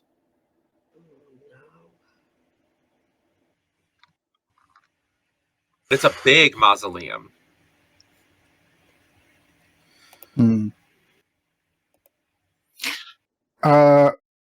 I am going to take a look at our circle. Who is most affected by body right now? I have 3. At 3? Yeah. I'm at 2 for body. At 2? Okay. You know what? She is going to... Please allow me a moment. I think before we proceed further, we need to take certain precautions. And she is going to pull out a little bit of rock salt and tamarind paste, actually, and mix them up and make a very quick kind of movement around. She will start humming with mudra in place and walk around both Enrique and Agatha and end the circle by drawing a rune almost on the forehead of each of them, which kind of glows, and they both have circles of protection, and I have now 2 more bleeds. There's a sheen in her eyes when she does that, and you get a flash behind your eyes as you complete the ritual of the laughing face of George Winston, as you get the dreaded feeling as the mixed success comes up, and you realize as you take in the energy here to cast the spell that George Winston knows you are coming. Of course he does. Oh. Let's not keep him waiting. I'm gonna kind of nurse my head a bit, and I would assume since Agatha had kind of looked like she had something to say, I'm going to lean over and be like, is everything all right? You seemed a little distracted since the trolley.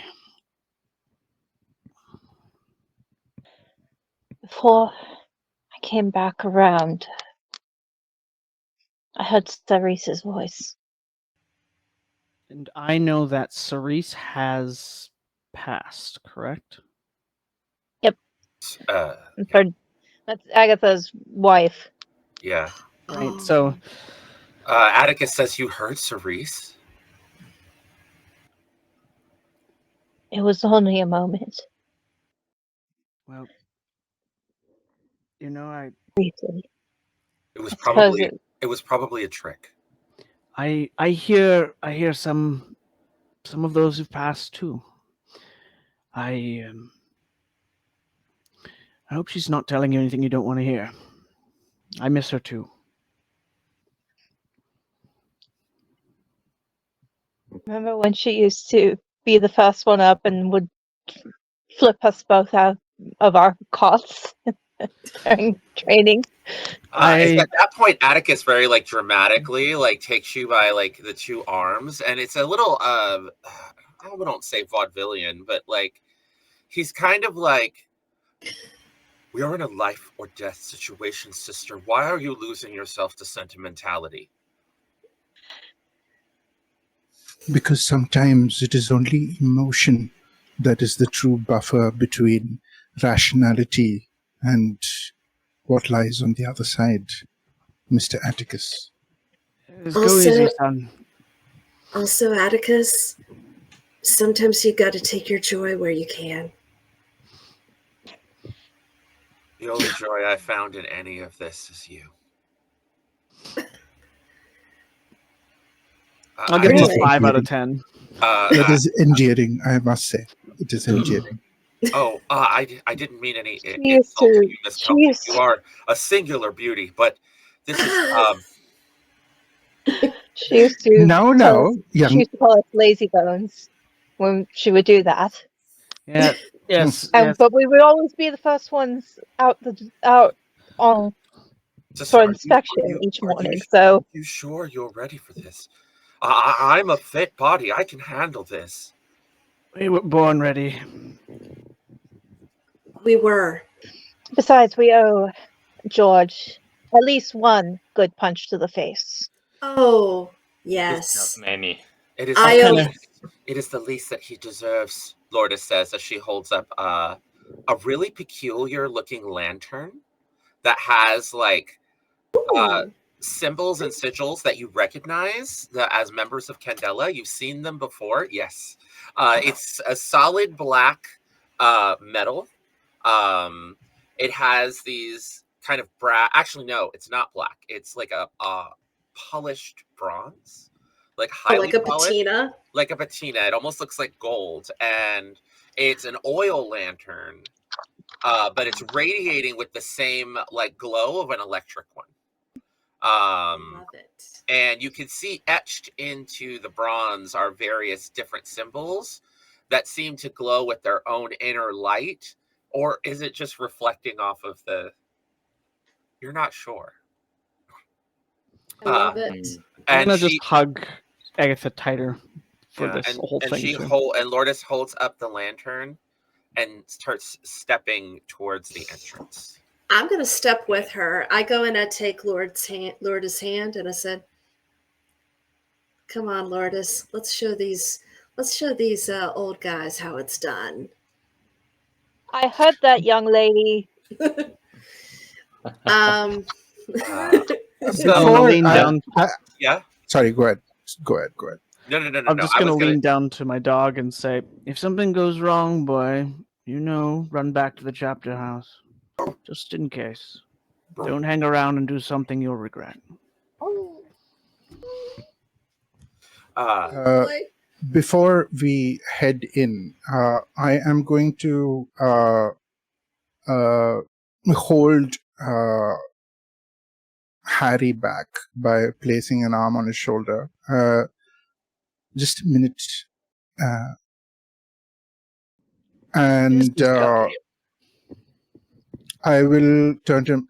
because technically this is on top of the table. The audience was not part of a little scene that happened after the game ended. Correct? We didn't. Yeah. They were not parry to that. Specifically, our flashback. Yes, it was a flashback where Harry Griffith led Kalki Iyengar to her room and then was pulled in by the tie, and the door was closed after that. But in this moment, I think she would turn and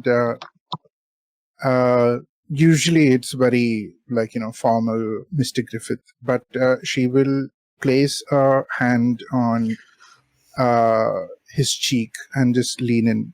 Harry, I know that we now go to face your lover and a person that has been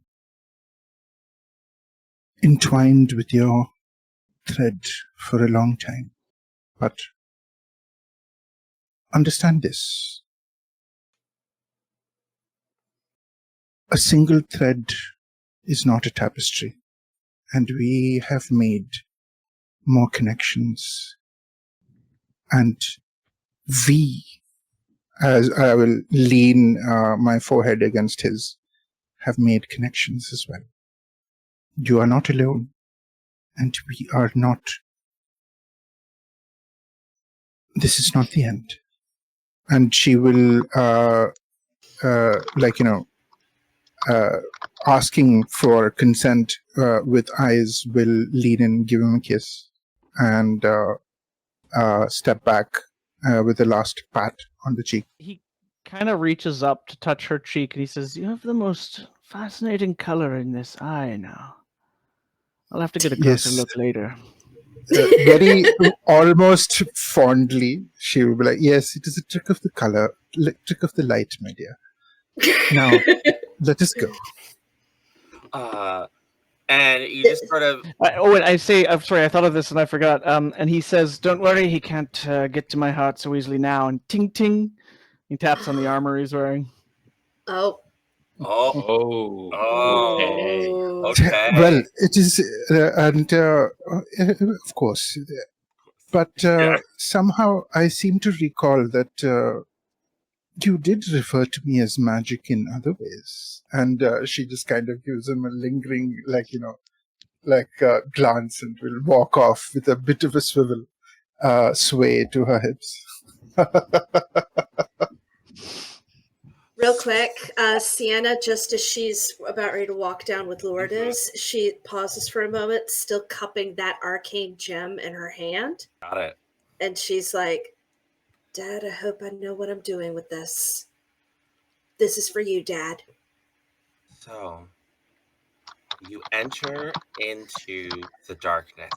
The camera zooms forward, going through deeper and deeper under the city, through various different crypts, catacombs, until finally you get to a sea cave.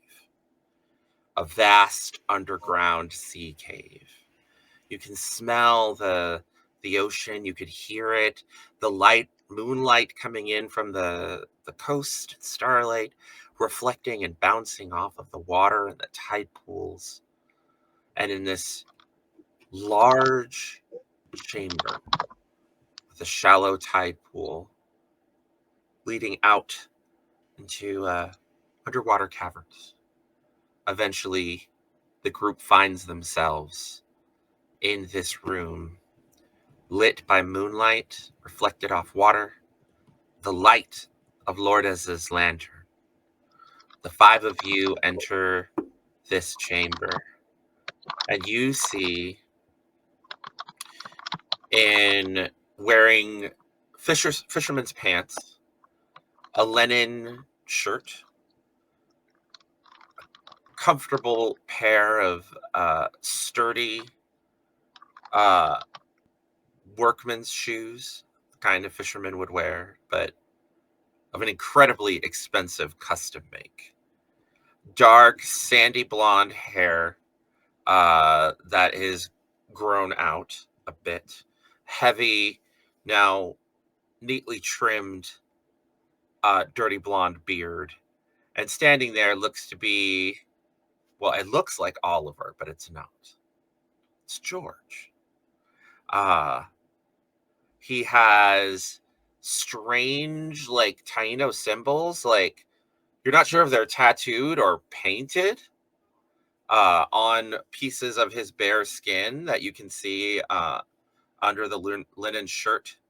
You can see various symbols, seme, from all sorts of different villages from all over the island, in, kind of in a circle in front of what looks to be a large reflective mirror that he has standing up, that also has more Taino symbols, but also interspersed with alchemical symbols that you recognize from the depths of Old Fair and your various books and studies.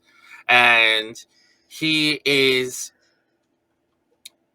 standing there at the edge of the shallow tide pool. I say shallow because you can see the bottom of it. And there's various candles lit up around, long 7-day candles. And he has in his hands the ivory mask. Whoa, whoa, whoa. I see you got rid of those fools working for me. How unfortunate. Are we just in time for the party? You, like your mother, have a very clever tongue. And he's walking cautiously, his eyes not leaving all of you, on the other side of the circle, holding the mask. Not taking a moment, like he's like keeping all of you in his sight. This Is is it conduct. just Sorry. Oh, go ahead. This is conduct most unbecoming an officer, George. I'm disappointed. I'm glad you're here, Harry. Mm-hmm. Is it just us, George? Or do you have any other nasty friends for us? Harry, it doesn't have to be this way. It does, George, and for the party, don't worry, I brought the fireworks, and I'll open my coat and pull out my electric rifle. Stand down, Lieutenant. Oh, I think Ghostblade. we're all done with that. And he says No, that, and you have- said that, and he says that with this like very authoritative voice. And it's like an attack on Harry. It's an attack on Enrique, everyone that served. You just Enrique feel didn't serve. says that with like, Oh, Atticus, Atticus and Agatha My father. and Harry. Yeah. Atticus is like, Captain. Don't. I squeeze Atticus's hand. Don't. He's not worth your respect. You forget, Captain. The war is over. We are not beholden to you any longer. The war's over. The war's over. I'm gonna read him. Go ahead, roll read. I want to read to see if there's any other nasty surprises. I gonna will give ask you a him. drive. Yeah. Thank you. I have a gilded too. Here we go. All right, here we go. I will take a 4. Oh no, this isn't a sense or anything. This is cold read. Short this is a body answer. read. Yes, he's got stuff in his back pocket. You know something is coming. However, it mixed success, right? 4. 4. He knows something is coming. He's got something in his back pocket, but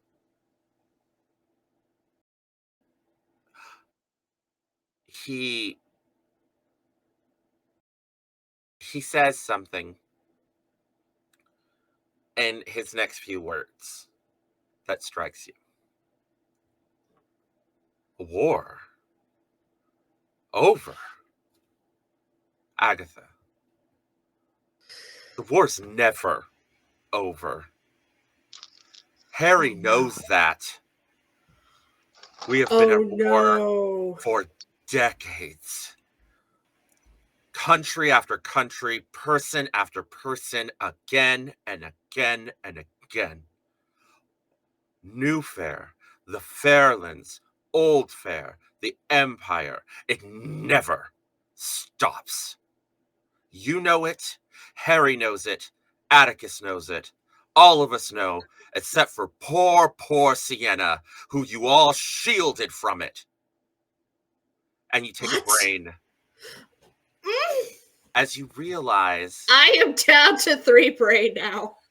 that Oh no. being sent away, you were 19 when your parents came back. Because you were sent away, you were never sent to the war. No. Not like Lourdes' son was. You were protected. You were shielded from all of this. And because of that, this man and maybe all of the people you respect might have thought you were weak. Enough. Keep your forked tongue behind your teeth. He's got more up his sleeve, Uncle Harry. I see Of course he does. Stop it. Of course he has more up his sleeve. Well, Creatures Captain, like him always do. well, Captain, should I just say George? Why don't we get our He's cards not out on worth the his table? rank. Come with me. Come with you where? We can be young again. We can travel the world. We can do whatever we want, however we want. Oh, George. You know, I wish that you had had the wisdom to see that there's more to life than youth and vigor. There's more to learn. Taking the lessons and making use of them that should have been your wider goal. If you get older and you learn nothing, what's the value in it? Are you going to learn something this time around? I don't think so. It doesn't seem like your way. What good is eternal youth to a man who learns nothing? I would not call him a man, Harry. He's never proven himself to be one, and I don't see him starting anytime soon. It's at that point his face kind of contorts and starts spitting with this foam. And it's just, never proven myself a man. And the room starts getting colder. Do you know how many men in my command died? Do you know how many suffering I had to endure, little nurse girl? How I had to pill up with your failures to save your life? Your medical incompetence killed half of my brothers. How I thought you dare didn't How do you care. think I felt, George, knowing that despite everything, there was nothing that I could do? Do you know how many men I had to hold the hand of as they died because we didn't have the supplies? We didn't have anything we needed. So you admit to being worthless? It is a poor craftsman who blames his tools for his own lack of leadership. Do you know how many I personally stitched back together after commanders kept ordering them back into the field once they were stable enough to stand? Yes, well, If anyone has endured the wounds of war more than you, Captain, it's been Agatha. where was Agatha's wound stitching when Ion's technology destroyed all of those people? Against the powers that we faced, you would expect a single person to stem a tide. Ridiculous. I saw it myself, George. I was on the front line. I saw all of those people die who did not need to, and you have the audacity to act as though you're better than any of us? Oh, You're no more better than Ions. You're no more better than the commanders who kept sending our poor men out into battle to die and be injured over and over again. You Oh. forget, as a captain, he ordered those people in too. It's I'm not. You were just as guilty, and their blood is on your hands more so than it is mine. And I was the one elbows deep into each and every one, trying to save their lives. Whatever helps you sleep at night, Agatha. Oh, you should not be saying that to me. You should be saying that to your own reflection. Those of us who suffered don't really sleep at night, George. If you get a good sleep, I envy you. Of course he sleeps well. The blood's on his hands. There is no point to any of this. You're right. The Fairelands are And just they're going to take what they want. They have their weapons. They have their power. All that matters is who has the most power. You can run around and you can be fun and you can be kind and you can push back against the darkness, but it will not stop. What matters is what you can reach out and what power you can wrest and take from others to protect yourself and those around you. Nothing in this world means anything. Not even hope. George. Not even love. After everything I have seen, Not even family. Harry, of all people, should know that hope is a lie. Hope is a choice, George. Kindness is a choice. And it's a choice that we make as a circle. And I'm holding everybody's hands. We chose kindness. We chose to be better. And because of that, because of everything that ties us together, love, family, friendship, camaraderie, honor. Those are the things that keep us going. Those are worth fighting for. And if you cannot see that because your heart has been so corrupted and blackened by your own hatred, honestly, I pity you. Can we attempt a sway roll? Yeah. I have a lot of ranks in sway and I never roll it. Yeah, actually, Do it! I will say above table, there is one character at this table that I think has the best chance of the sway roll. And it is not the one putting the most effort, which is Agatha. It's Harry. Do it. Above table, do we want to pivot the narrative? I don't want to take, and I say this only because you brought it up, Grayson. If this is an avenue you're interested in pursuing, you will have to pivot the RP. Are you comfortable with that? Because right now it feels like Harry is done. But if you would like to try, I was kind of hoping for the net result of this, if only simply putting him on the back foot for anything that follows. absolutely, and that's what a mixed success would be. Okay. Right.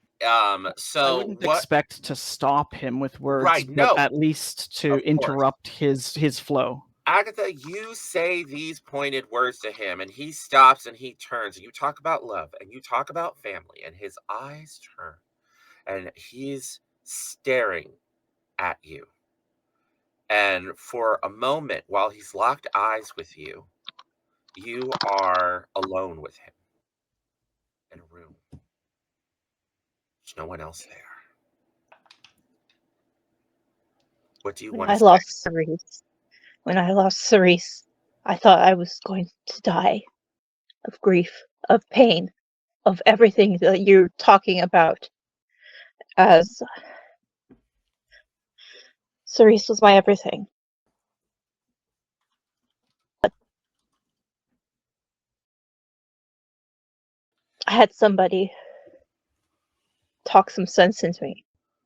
Somebody brought me back from the brink. Because he believed in me. He knew what I was capable of. And if it wasn't for him, if it wasn't for Harry, I wouldn't be here today. So listen to him. For the love of all that is divine and right in this world, listen to him. Your voice echoes. Harry, what do you say? Would you like to spend a drive? Yeah. I've got two I was in asking. sway. Sorry, Agatha. Oh. Would you like to spend a drive? I have no drives in That's okay. That's okay. cunning, but I do have a drive in intuition, so I will Give it to- gladly yeah. spend that. Okay. Yeah. That works. Okay. I'm going to spend a cunning drive. I'll gladly take an intuition drive. Can you choose between different ones? Just add any in, or is it? Yes. Oh, I thought it was one appropriate to the skill. Not Okay. always. Not always. It just depends on the situation. I'm hand waving it. I'm like, any drive, add the die, as long as it's Woo! How many All dice right. do you have right now? I have 4 currently. 2 for my skill, 1 for my drive, and then 1 for Agatha's contribution. All And right. do you have a gilded for this? No. No, Okay. I don't have any gilded in cunning at all. I'm going to give you a drive as I'm clutching your hand and squeezing it hard. I'll give you a drive. Do you also have a train that you haven't used thus far? Yes. Oh yeah, I do. Yes! I can get the 6 dice with that.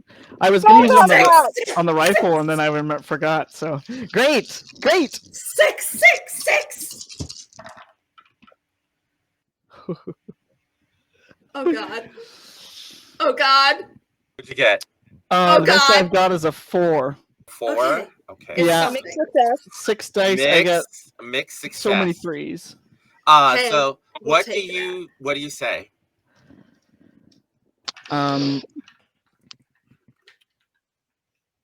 Honestly, George, what do you hope to achieve here? You're talking about you threw away the people who came to help you on this island. You're standing here alone in this room. One man and his ambition. Where does this lead you from here?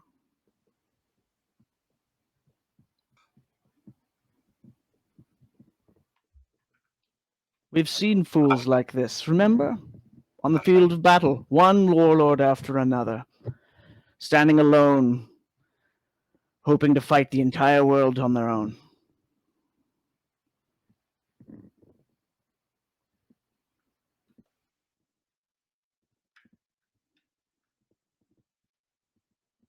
There's nothing down that path. I don't know how we started. So close, yet learned such different lessons. So be it. I did it to finally be free. I accumulated enough money, power, influence that no one would be able to order me, control me, tell me who to kill, how to kill, when to kill, if they're good, if they're evil.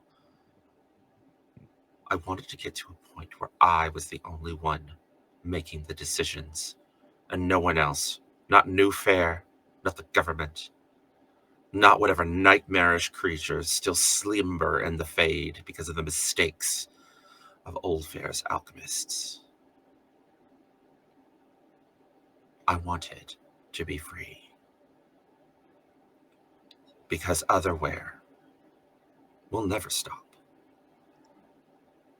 We will not stop trying to take away their wealth, and they will never stop trying to take ours. The true nature of man is constant struggle, war, conflict, and competition for resources. And all I wanted was to find a way that I could be free. And in the spirit of the mixed success, he is going to say to you,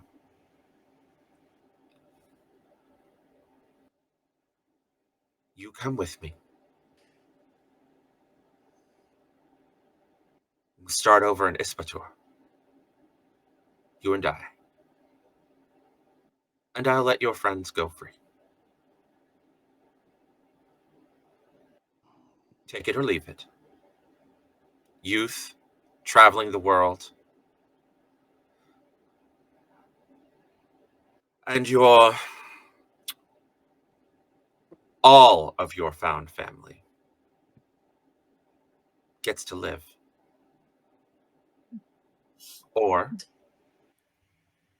some of them die, and so do I. I'll turn to look at everyone. Whose blood do you want on your hands, Harry? I'll look at Professor Enrique. I assume maybe he's on my left. You can see him that his hand is trembling, just very close to grabbing his hand pistol that you sent him last time. Lourdes is holding Just up the about lantern, like trembling, like her hand over her heart, holding on to like a rosary of the Ascendancy, of Santa Maria, just quietly like praying under her breath. Poor, sad little creature. Yeah, I'll look at Agatha. Look at He Madame doesn't Kalki. understand. He It doesn't is not. understand. It is not just a dereliction of duty. It is a departure from sense. I believe your friend is delusional. Mr. Winston, to think that everything is conflict. I'll look over at. Oh, sorry, I thought you were done. She will kind of close her eyes for a second and then open them up. The right maelstrom, the purple maelstrom, is a storm, and she has her ghost blade out, and it is on fire.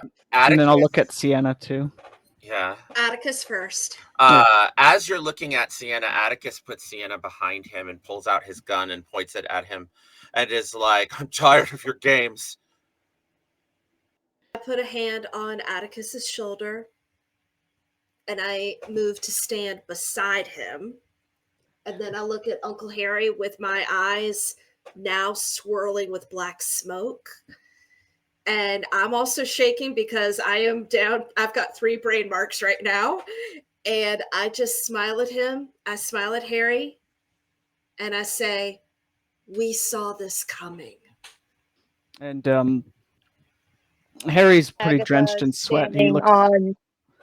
Agatha's staying on Harry's other side. Okay. Right beside her. He's drenched in sweat. He looks like he's doing pretty bad. His migraine is going, like he can barely hear George, and he says, I'd rather die. And it looks like we've got quite a few stern faces over here. Make your threats, George. I'm not going with you anywhere. I'll die an old man. I won't be a fool like you. I'd rather be dead. We'll see about that. And then, like, he throws the mask onto his face. Agatha flicks her blade, both blades out this time. There's an explosion of energy. Oh. All rolls for the next scene are now high stakes rolls. As the area just floods with bleed, as when he puts the mask on, it's like his hair expands and gets big and becomes midnight black and starts exploding out and floating. All of his clothes suddenly just become waves of black luminous cloth that look like reflections of water. He starts floating up in the air, and you just see the faceless mask, and you could see Sita's it's in the middle, right through the eyes, embedded into the mask. It starts glowing with flame, and you can see in the center the fire ruby is right on the forehead where the third eye should be. A further sacrilege, just absolutely unacceptable what you are seeing here, Kalki, what has been done. And unlike the bad guy is going to go first, and then we will popcorn back to the group. Do I Okay. take any penalties for my mixed success, or did you want to that was spend the that mixed on the success. offer? That the was mixed the mixed success. success. Okay. That was the before offer. we start, Agatha is just like, that damned fool. So We all take bleed damage. this is what happens. Or anything, yeah. He puts it on. The room gets cold. It shock waves out. And as he does that, everyone take a bleed, unless you had a circle of protection on you, and then it negates it. I'm letting it in. Okay. Oh.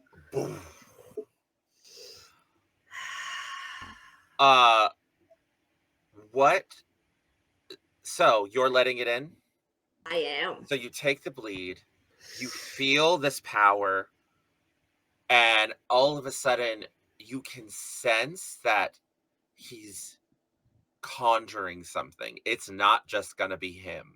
Something is coming through that mirror, and you see a multi-headed you see a hound, a vast wolf-like black-furred hound with glowing eyes that is massive, that is getting ready to come right now as you sense the presence of, and I will give you its name, Oepe. Oepe. Oepe, the Hound of Death's Gate. A massive black wolf hound on a golden chain with eyes of blue flames and a massive golden mask. He Hound of guards Death's the Gate. gates of the underworld and refuses to allow the unworthy dead to pass. Has the power to prevent souls from crossing over into the land of the dead, transforming them into blood-craving revenants or restless ghosts. Oh. Okay. I'm actually going to say this as quick as I can to the group because I'm taking this in and I'm sharing this information to them. And you sense that is coming. Not now, but soon. He's bringing out Oepe. I look at That makes Lourdes sense. and Enrique. Yeah, Enrique's face just immediately freezes the moment you say that. And the mirror is starting to turn into water. By the father, what an ugly dog. And then with that first action, he says, "That is just the opening salvo. You might say no, but I always take what I want." And the mask looks at Harry with this No means no, George. angry, hungry look. No means no, George. No You means don't no. want. So we're going to start. Who has something? Raise your hand. We're going to start with the professor, and then professor, you popcorn it over to either Harry or Sienna or Kalki. Okay. everyone I else. have my hand take- up too. Oh, Sorry, Agatha of course. froze. You're frozen. I didn't see it. Hold on a second. Yeah. Oh, Oh, wait, There you you're are. fine. There Okay, you are. cool. Woo! Welcome well, back. Everyone has something. Okay, well then we will just start. We will start with the professor, and professor, you popcorn it over to the next person. That's Yeah. Do it. Do it. Okay. And Enrique is tired of taking more shit from this George, so he's just putting the gun out and shooting straight away. okay. Go ahead and give me a control roll. He's not just a hot boy, he's a caliente boy. He's spicy boy. Picante. Picante. Picante. I always like caliente, but picante. Yes, Picante sorry. y caliente. It's very good in food. Which kind of move did you say? It's a control. Control. Okay. Yeah, control. I have nothing in control, but let's see. I will I give you a take- drive. You are? I'll give you a drive Yeah. too. I'm Okay. out of drives now. 1, 2. drives. So you get 2 drives. How many? What's your roll going to be at? How many dice are you going to get? I Two. have 2 dice at the moment. Okay, I'm gonna give you one as well. I'll spend my last nerve to give you a drive or a next one. Okay. Here we go. 3 Remember, die. we've got in this Thank you, together. Yeah. Okay. Whoa. So I adding this together as well? No, you got 3. No. 3 dice. 3, okay. Yeah. So shooting straight ahead. Boom. And that's that's a 5. Okay, it's something. It's something. It's something. It's something. All right, you It's something. turn and you open fire on him. Yeah. And you're like, boom. Okay, it's a mixed success. Let's see. It's at that point you fire on him. It goes in and you fire off 2 shots in quick succession. Boom, boom, boom. Yeah, he's not And the first shot hits him in the shoulder, and he like slams onto like the wall. And as you go in for the second shot, he puts up his hand, and the bullet curves, slams, and slams into your shoulder, and you take a body. Oh, I'm down. Or you're down? That's No, a scar. no, Oh, no. circle No. protection. You have the circle circle of protection. How does that work? No, soak he it. already got the bleed soaked from. I got the blade protection. Yeah. No, he's out. I Oh, get a scar. Ah. Scar. Boom. Okay. And you are dropped. Yes. Lourdes gives a blood-curdling scream as the water starts boiling, the room starts shaking, and he once again gets lifted in the air and slammed against the wall by the force of Lourdes's power. And you you can see like her eyes are starting to bleed, like Stigmata style, as she's channeling this energy to lash back out. Who do you want to pass initiative to as you are? I'm going to go with Kalki next. Okay. She had time Kalki, to Kalki, practice that match. Kalki. Okay. We're like a hockey crowd. So, given especially what she has seen now, she is going to have the ghost blade, and she'll put it in front of her face and bow her head in prayer as she starts chanting and dancing in spot very quickly in a very elaborate little Bharatanatyam twirl, and comes to stop again as she chants Namu Amida Butsu.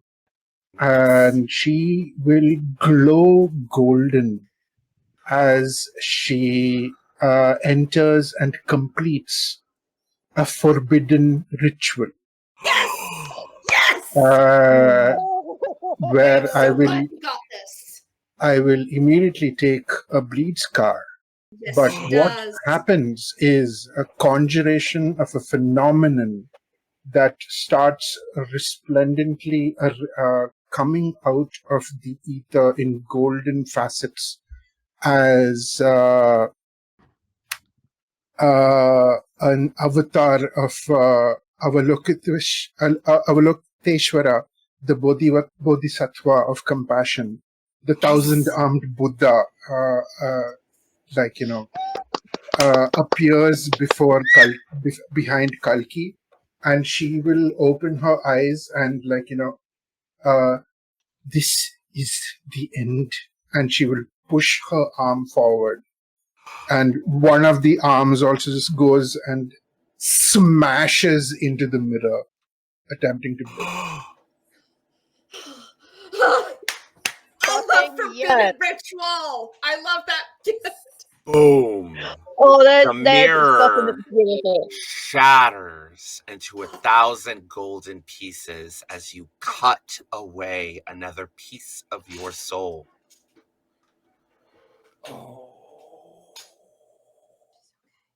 be okay. He shrieks in anger.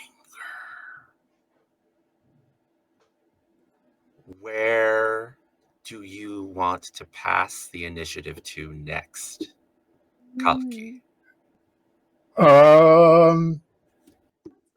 Let's go with Agatha. Oh, girl. I am going to bum rush George. Both blades out.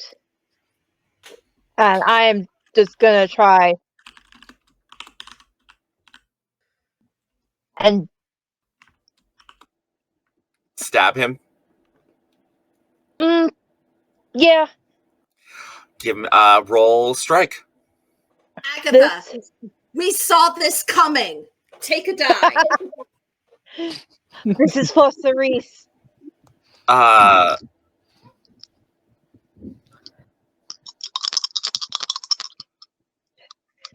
Come on. Come on, baby. Come on, baby. That's a 5 on the gilded. 5 on the gilded. Alright. All right. So you go in, shrieking angrily, and you go. I will happily take whatever consequence comes to me. You go to stab him, and the knife or the sword, like Knives, they're like knives. You go stab, and the knives the first hit goes into him, and then you go in for the second strike, and as you do that, you take a body as you feel a knife wound suddenly like appear on your side, and the blade of your knife disappears into some invisible force that's in his side, Oh, he's and been it doing it. reappears in you. that is. Just take that I'm on my mask off. 3rd body mark. Okay, and you just feel like as if you stabbed yourself. I'm And, not moving. and you hear him say, "Not the best of ideas, Agatha." Emanating from the mask. Do I know who has a strong strike in our crew? No. Does anyone really seem good at it though? Probably Enrique. Agatha, I'm gonna was. say to I Enrique. moved the point. maybe I'm gonna say to Atticus. Enrique, Atticus. Okay. Yeah. We must remove the mask. I'm on it. So who do you want to pass the initiative to? Before I pass it to Sienna, might not have been my best idea, but it certainly caught your attention. Yes. Go, Sienna. Okay. Also, sorry, could I, before I passed it off to Agatha, could was there something you forgot? yeah, it was just it's a very simple thing. It's a small thing. She's going to turn to Harry Griffith with a arched eyebrow, just like explain this away, kind of like look on her face. That's a good one. That's a good Yes. one.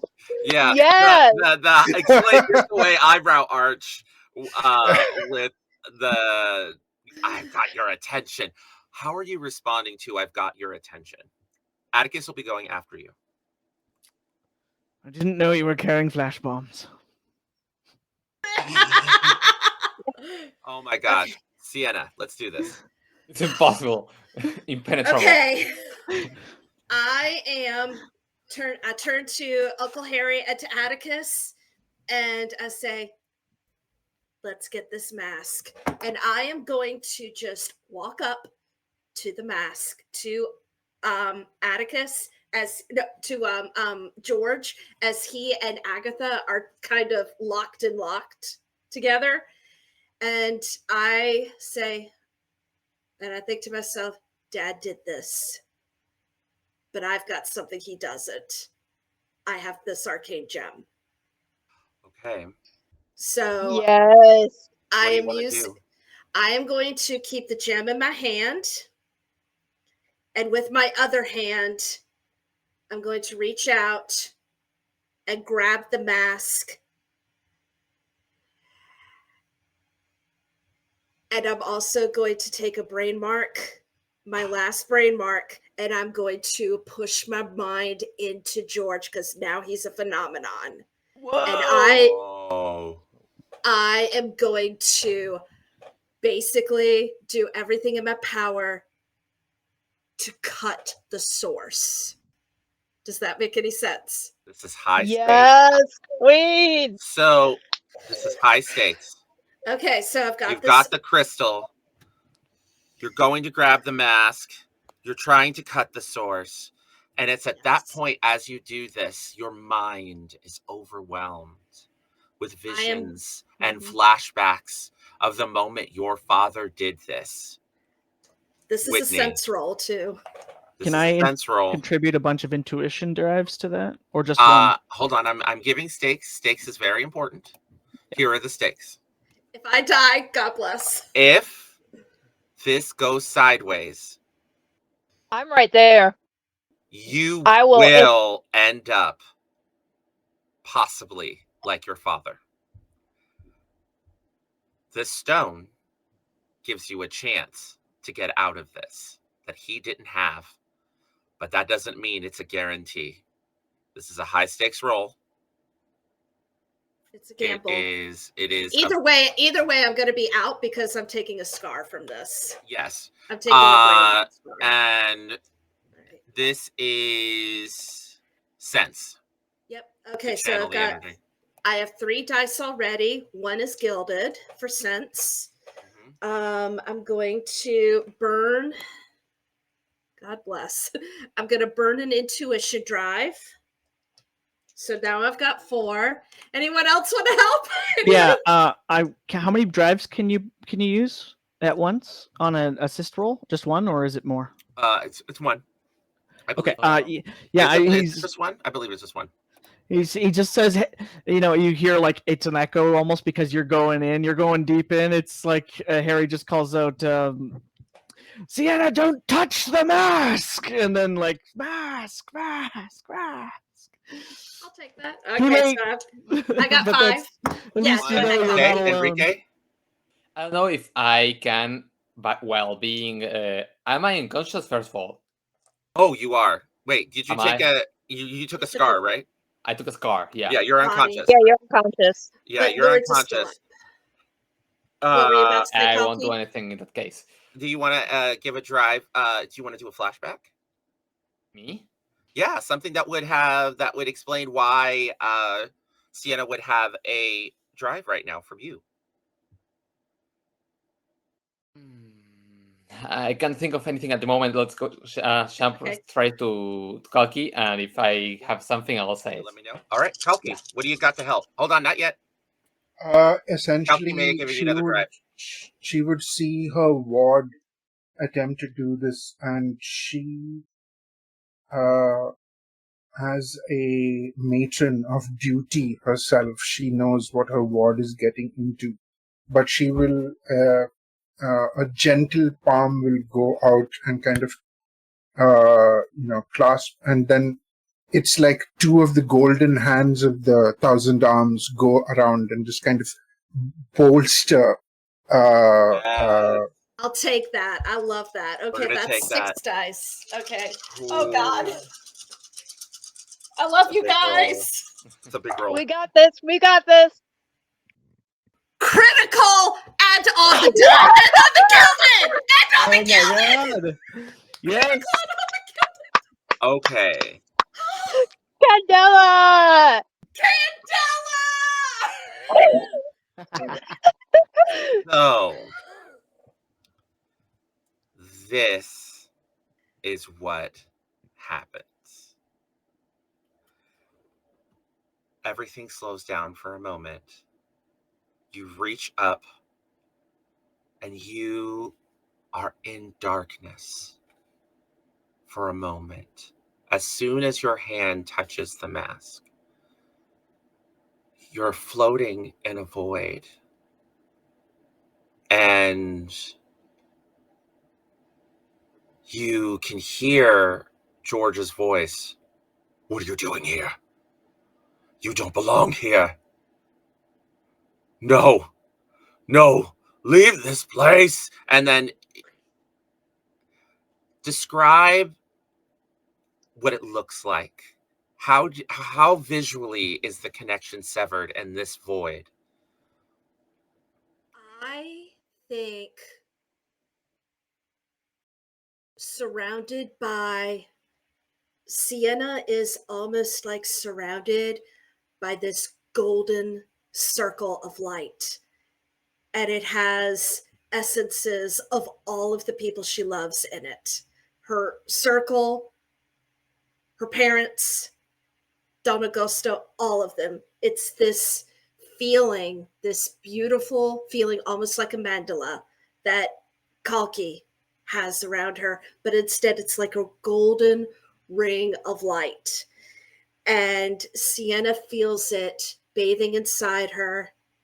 She opens her eyes, even though they're smoky and dark, even though she's filled also with this darkness and this void that comes from Old Fair. And she knows this is part of who she is. But she looks at George and she says, I forgive you. And you rip the mask off, and there's an explosion of light. Not necessarily the light from the sun, the light from a lantern in the middle of darkness, shining out. The light fills the room. Everyone is blinded. Everything is silent.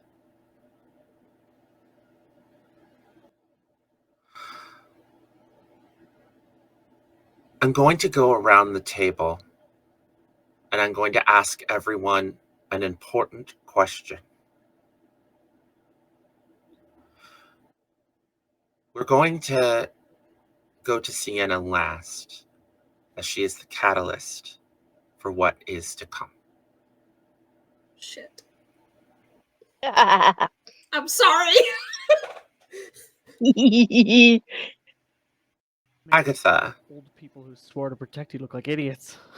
in a world where George Winston is done, where the Obsidian Plutarchs have been put in their place, but the knowledge of the damage that has been done to so many innocent people, both in the Red Lamp District, both here in Boringe and in Istapor, when you leave this island, how are you changed? Both for the better and the worst.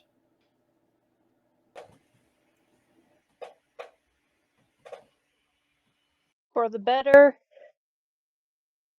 she's finally at peace with what happened that day, that last terrible day of the war.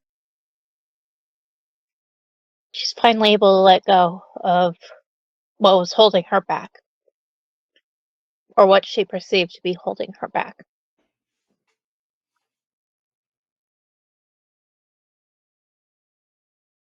For the worst,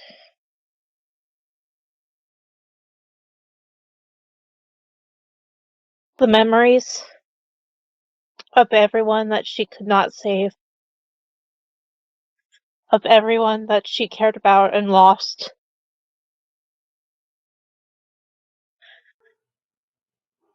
The memories of exactly what went down that day.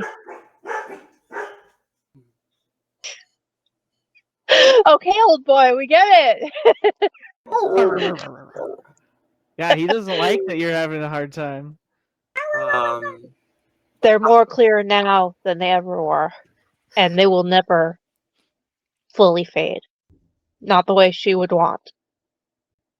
She will forever have night terrors. Professor, Yes. same question, but Lourdes is alive and with you, Mhm. and we'll stay at your side. Okay. How are you So- changed, for good or for ill, you and Lourdes together? I wanted to add a little detail as he fell sort of unconscious there on that battle. Absolutely. Please add it here. This is the he moment. started to see glimpses and shadows of all the people around him. Sienna going towards this George in there as he saw Lourdes by the side. That sort of idea that Sienna has told Enrique about before of what happened to Lourdes and her parents sort of came back to him as he was trying to see the whole situation happen. Then, having seen both Harry and Agatha moving back from and going towards the body of George and Sienna falling to the ground, sort of saw this sort of situation of soldiers going to gather a fallen member of their party. The memories of Jorge, this kid from Lourdes, again coming back, and these emotions, feelings from when this little kid started to call him a parent, a father figure.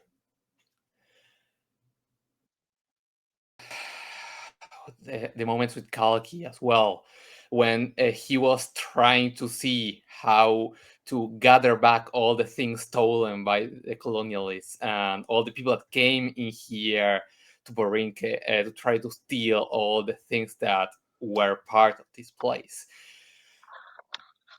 We go back some days later, and as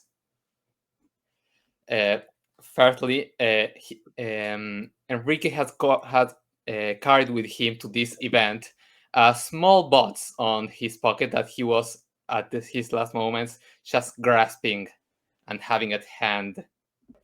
That when he opened, carried again the ring that he once had, trying to create closure to this whole thing.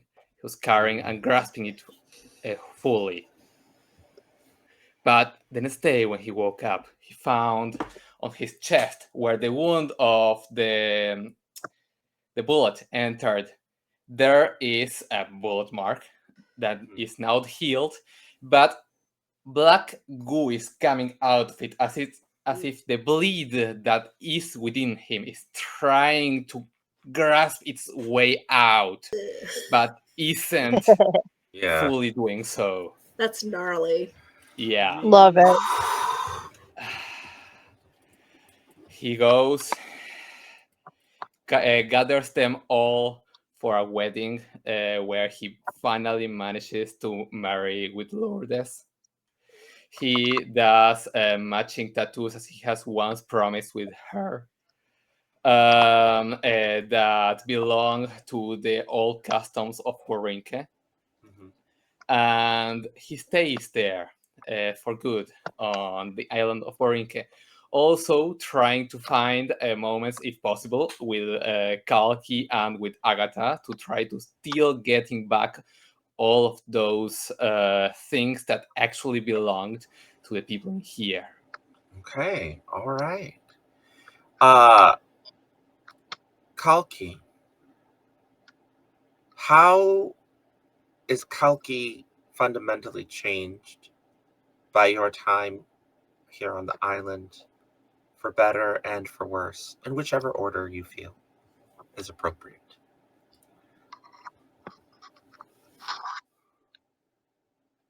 Oh God, you zoomed close. Yeah. I love it. I love it. That was awesome. Dramatic zoom. I want the dramatic zoom so bad. I'm gonna figure out how to do it. It's so great. Well, you had a point where you went like this, and your whole camera went around you. It was wild.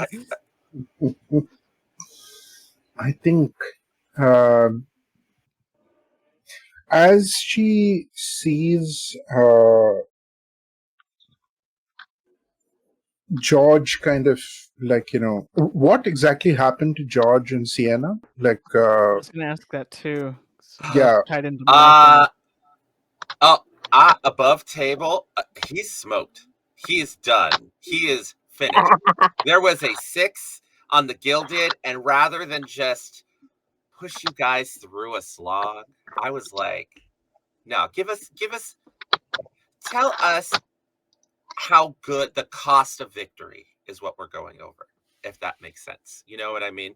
Because you definitely got through it, but no one got through unchanged. Yeah.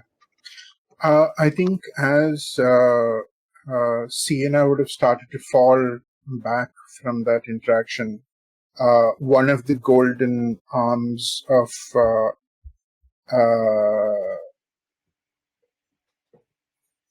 one of the golden arms of Avalok Iteshwara comes and cups her and gently puts her to the ground. And like this whole time, Kalki was also kind of floating, like, in the air as she was doing all of this. But she would not have a very blank face. She would not have happiness in her eyes, because she would get back to the ground and then turn to the avatar that she summoned, and she would give a very deep bow of thanks and gratitude as the golden apparition would like kind of look down on her and turn away before fading away. And she stays in that position because in Ispatpur there are legends of people who have reached a certain level of resonance with the universe and with their selves, that they are capable of achieving levels of connection to the universe that are natural. But in this moment,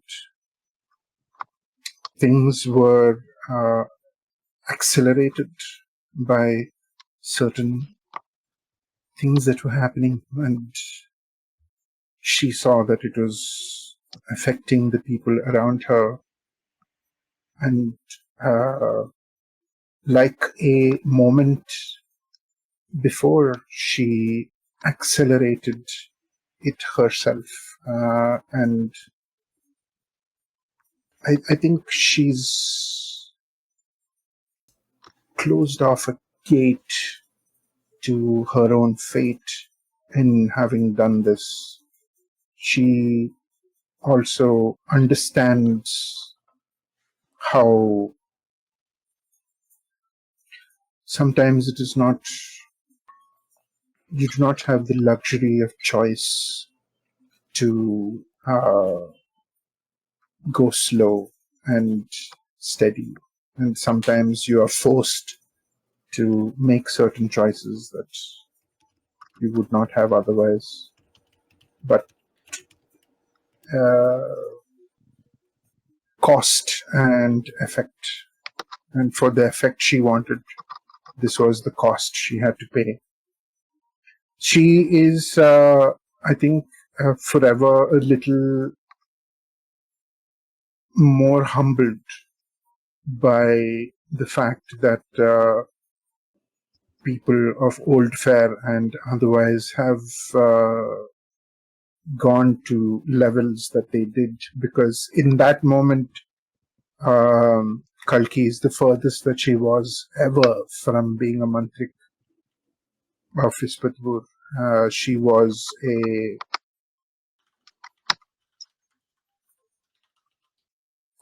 a practitioner who left the teachings of her people and her family and gave into a certain level of need and pulled something from the ether that she was not ready for, but it had to be done. And as she kind of stands back up, kind of shaking slightly, and turns back, everyone would see that both her eyes are now the black with the swirling maelstroms, and there's a bit of purple smoke that is like small mist almost that gently curls up from beneath her eyelids.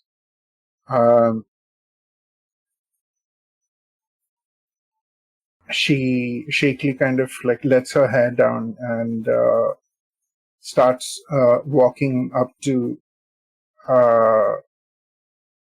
everybody, and she has a shaky smile on her face. I don't think she's had a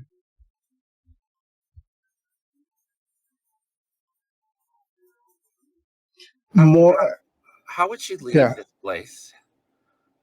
By ship, with the group? I think she stay? would. I think she would. First of all, she would ensure the separation of Sita's ire from the ivory mask, and You have it. It's the rituals are able to be done. Sita's ire is in fact in your possession. I think she would attend Enrique's and Lourdes's wedding. Before she left, she would have been recovering with Agatha, and she would have just been talking to her and Enrique about a lot of the things that plans that they have for freeing a lot of the relics that were trapped. She would go to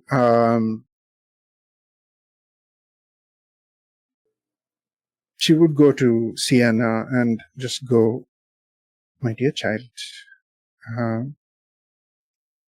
At the end of that itself, she would have just pulled her into a hug and just kept her there. No words, just silent appreciation and affection. She would have turned to Harry and just given him a very noticeable but fond eye roll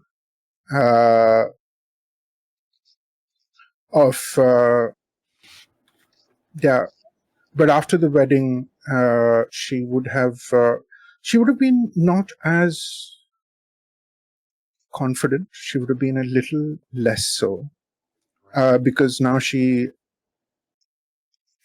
Lost something. she's I lost something, and I don't think I don't think she has a happy takeaway from this. I was going to ask you actually about the pieces of her soul that she cut away. Is that why Avalok Itesvara looked away from her? It was also because it was not something that came to her. She called it. Yeah. Yeah. Harry, I feel like this is a good flow into.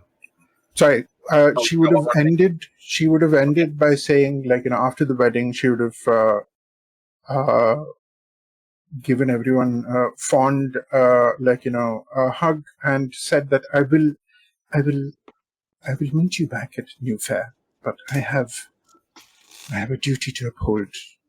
And she would turn to Don Augusto and kind of give him a nod. But unfortunately, I do not think I can hand this over to you now. And she will point to the vault that she has Sita's ire in. I have to return this to where it has to be, where it belongs. But after I am done, I shall come back. And she would have wait for you. She would have nodded to all of you, given a hug to Sienna, and a pat on Harry's cheek and a deep hug to Aggie, and a smirk towards Hot Boy and Lourdes, and then she would have but before she was walking up the rampway, she would turn to Atticus, look at Atticus, look at Sienna, and then look back at Atticus and just go. And then she'd turn back up and walk off. Before she turns, she would see Agatha put a hand on Atticus's shoulder and just give her a nod. I've got this. So we'll Harry, keep an eye on that. how are you fundamentally changed for the better and for the worst after So all of this? I'm going to advance into a scar from the worse. So what happens is, I assume the last thing of the scene, she pulls the mask from his face. It's a bright flash. He falls down, unconscious perhaps. Yep. She falls down, unconscious as well. Mask tumbles free, and all of what happened since then happens. Meanwhile, Harry walks slowly up the stairs, and he looks down at George. She may forgive you, but I won't. And then he goes and fires a lightning rifle into his body. And I would assume the flesh is blown away, and it's just a blackened skeleton. You won't even be remembered. I'll bury you in a pauper's grave. Your war is over, old boy. There are all of these And tears, out of your control. You feel in control, right? But these tears are just falling down your face, and they won't stop. I've got you, Harry.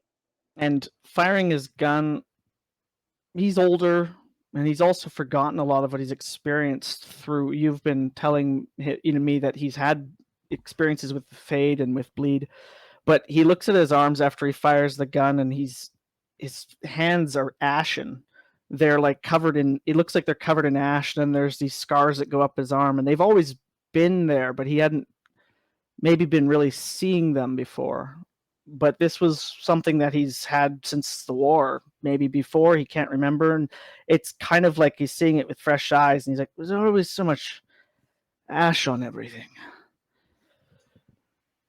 And that's the scar. His first scar is to have also he's seeing it everywhere, but it's not something he comments on. But yeah, it's like ash kind of everywhere. Everything is just thin veil of ash to your perception. And he's remembering the cataclysm that our unit experienced, in that we saw the electric event and ash everywhere as well. So is it real? Is it a memory? Is it the invasion of bleed? Who could say? But there's a lot of ash everywhere, at least to Harry. So he's fundamentally changed by that. And despite her injury, she helps him down the stairs. Yeah, and he's gonna, he kind of... You wait here. I have to tend to Sienna. Yes. And then I'll tend to the professor if Atticus doesn't get to him first. I guess the positive beyond this, in that he's going to help return the cultural artifacts that George had been appropriating to their rightful owners, offer what he can of a heartfelt apology from the uncorrupted members of the HAF, it's the term for the army. It was I'm trying to remember what the H was. Halen. Yeah, the Halen Armed Forces. So on behalf of not even the government, just in behalf of the army and the things that were done in the name of the wars we fought, where we might have helped some people, but this theft of cultural significance happened, and so there's we're kind of trying to go around and make some. And I feel like a reparations. lot of this whole incident has unlocked a lot of things that you had left buried. Shady operations that maybe George had been involved in that you looked the other way, that you just didn't want to remember. Was like kind of either it might have confronted George, but it was kind of ordered away at that point. But still, you see men moving crates, and like, what are in those crates? That's above my pay grade, and so it's a lot of that kind of comes together. And he's like, "What a disaster." And then also he's going to continue. He spends the next whatever amount of time continuing to help the veterans, because that had been something I think I'd mentioned offhand, but his last 3 years, but also most of his life, has been kind of doing battle. As far as I understand from the lore, there's a bit of a friction between the HAF members and the police force, but also the government, where they moved very quickly past the aftermath of the war, and I think they left the veterans in the, on the ground, so to speak. And so he continues to petition government support for veterans, and maybe it's always on deaf ears. It might not be a positive, but that was his goal till now, and it's continuing to be his goal. So he's going to fight harder for it instead of give up.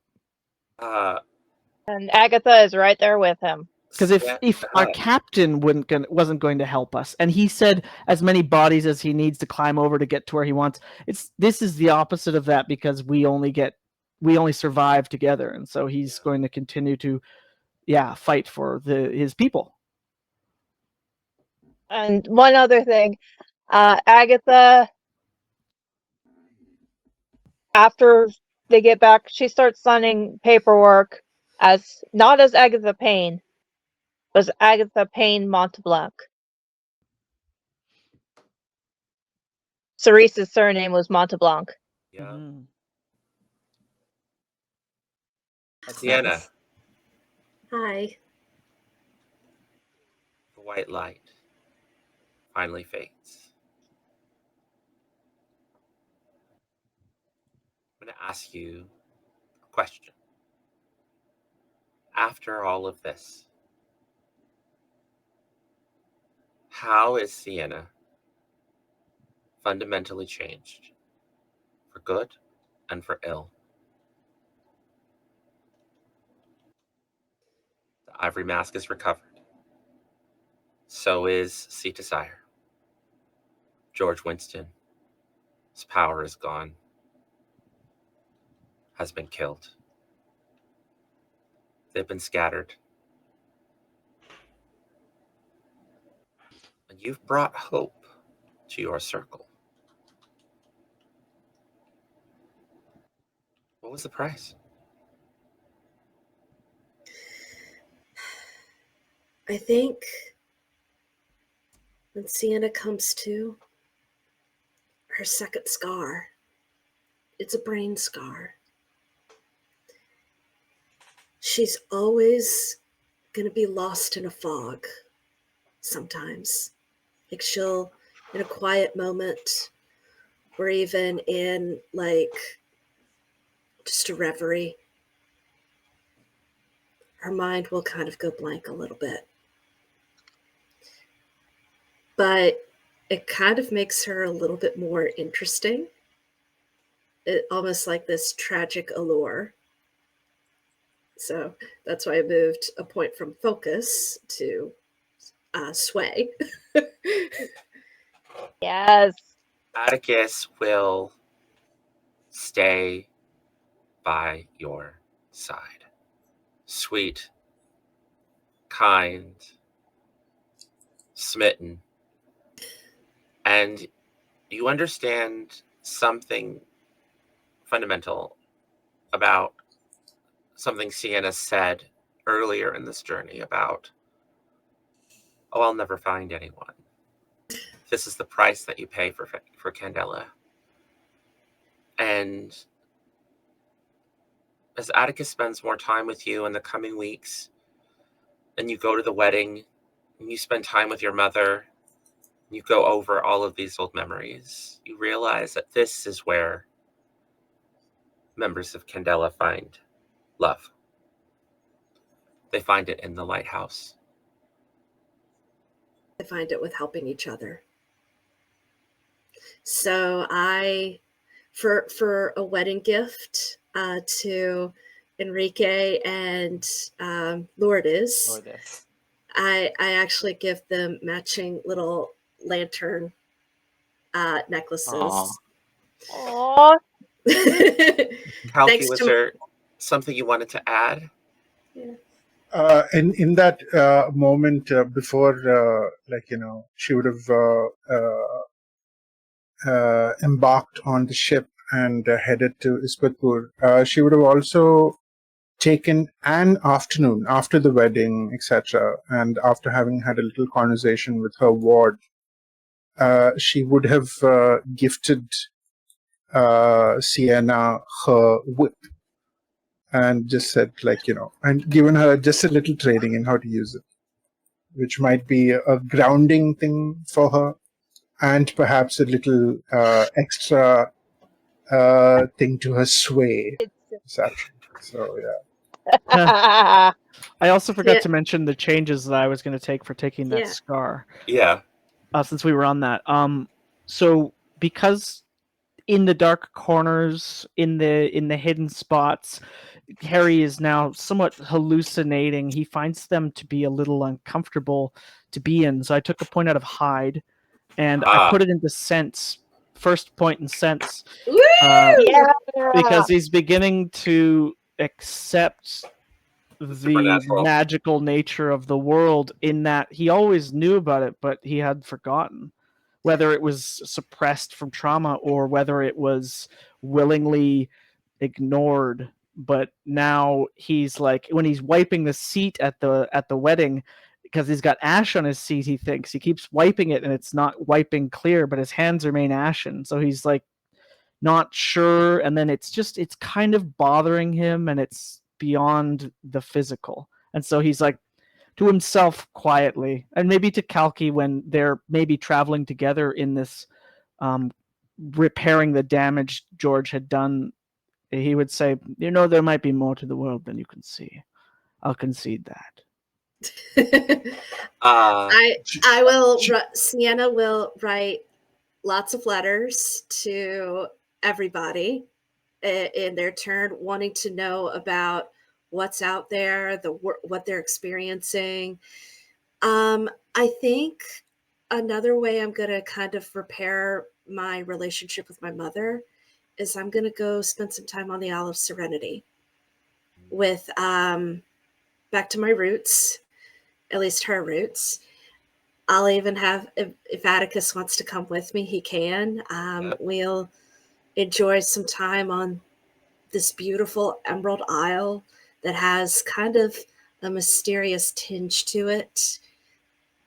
And I'll also be like, you do realize your sister's going to kill you if this doesn't work out. If what doesn't work out, as he's standing there with a bundle of flowers for your grandmother? Never mind. Let's just see how it goes. There is one more, and of course I'll repair my relationship with Tio Augusto, but I do kind of finger the whip a little bit.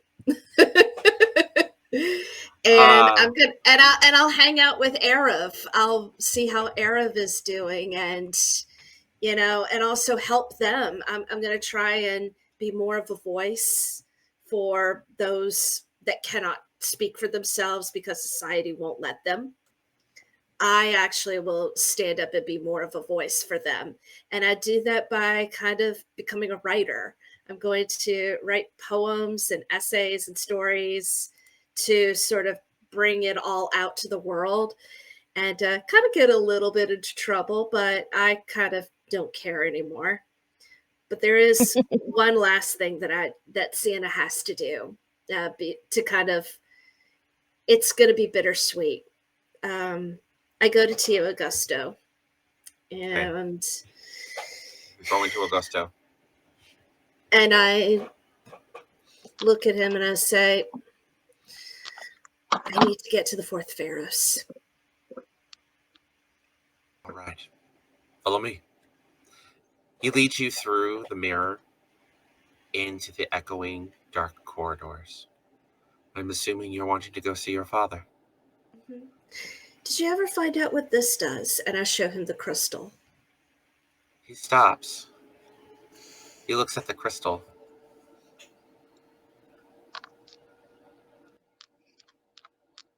He looks at you. And he asks you a question. It's really simple, but it's one that may lead to a chain of events that perhaps Sienna will not want to start. But she doesn't know that. This is one of the few things that a medium misses. The dangers of curiosity. Augusto, before he takes you to your father for another meeting, stops, looks at it, and says, "Where did you get that?" With a gravity that chills you to the bone. The screen goes black, and we see a little singer. On the ground, back in Sangre Satin, is Oscar Wright, dead as a doornail, bullet hole. You can hear flashes of cameras, the foot of peace officers. A sheet is put over him. The camera lingers on the sheet.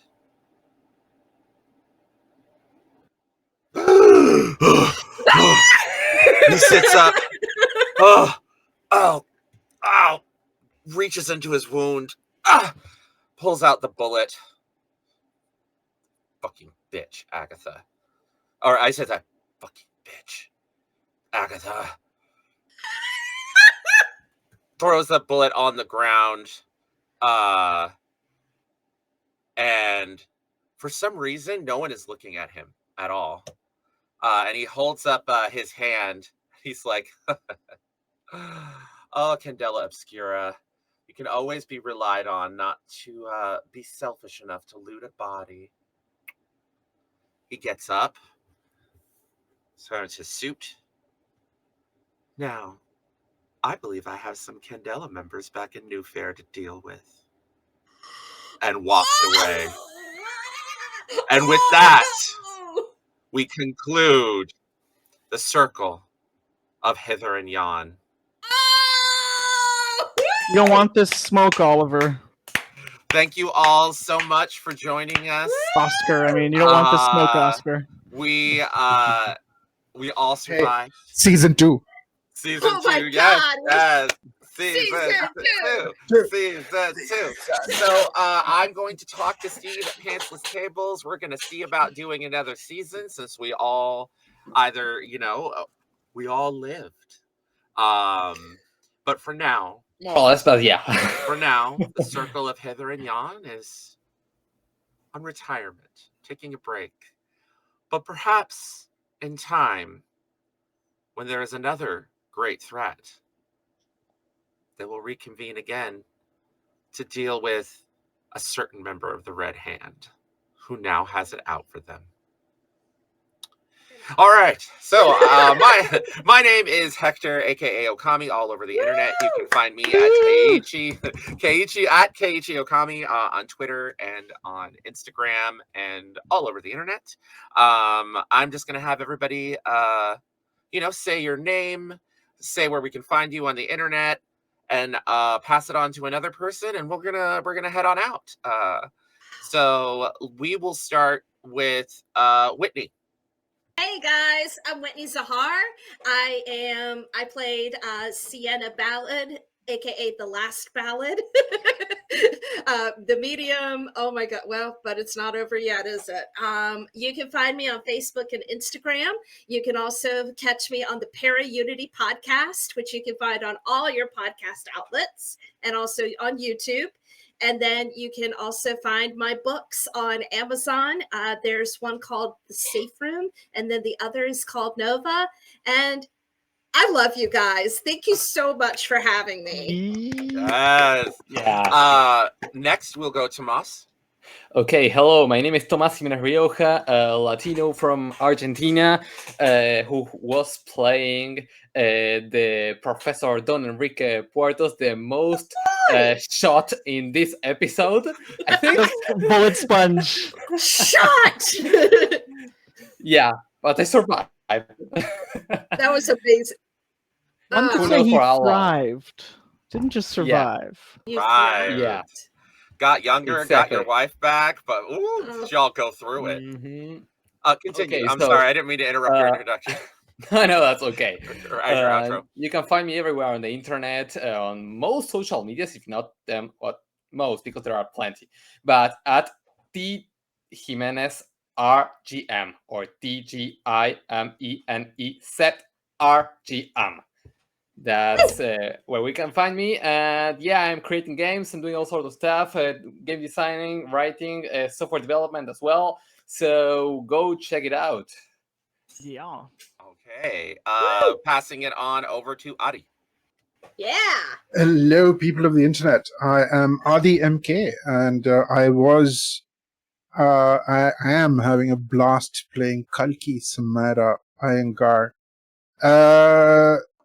You can find me at Noonlight Creations on Instagram and audiobooks on YouTube. And I think rather than continue more, I will say there's a small little scene that I wanted to add in, if you don't mind. In the middle Lightkeeper. of our outro? In the middle Yeah, of our yeah. outro? Yeah. Okay. This Alright. is more Aadi being Aadi than but then after the wedding, Kalki would have gone to Harry. Right. Second singer. After noticing his attempts to clear the ash and the admission of the possibility of more in the world, and would have taken him by the tie again into another room. Let me give you something else to do with your hands. And Do you want your whip? Do you No want to whips. borrow Harry's your a top. Yeah, no whips. Harry's the top. The fandom thing. I mean, it's a top and a power bottom. That's going to be interesting. All right. Denver, give us your outro since you're talking about company. That's beautiful. DEA Grant draws on the Bird app, DJD20 here on Twitch. And you can also catch me here on other Pantsless Table streams, like El Sabor del Amor on Tuesdays. And at the end of the week, Apocalypse Keys is coming back, baby! Woo! Very nice. Yes. Apocalypse! Where this season, instead of trying to prevent an apocalypse, we're trying to cause one. Yay! As you do. So much easier, Didn't honestly. read the instructions. Instructions unclear. Oh no. Our instructions were very clear. And then next is Grayson. I'm Grayson. I've been your lieutenant this arc. I would hope that we can pick up again. I still have all my scars planned. I want to see my story find its way to wherever that goes.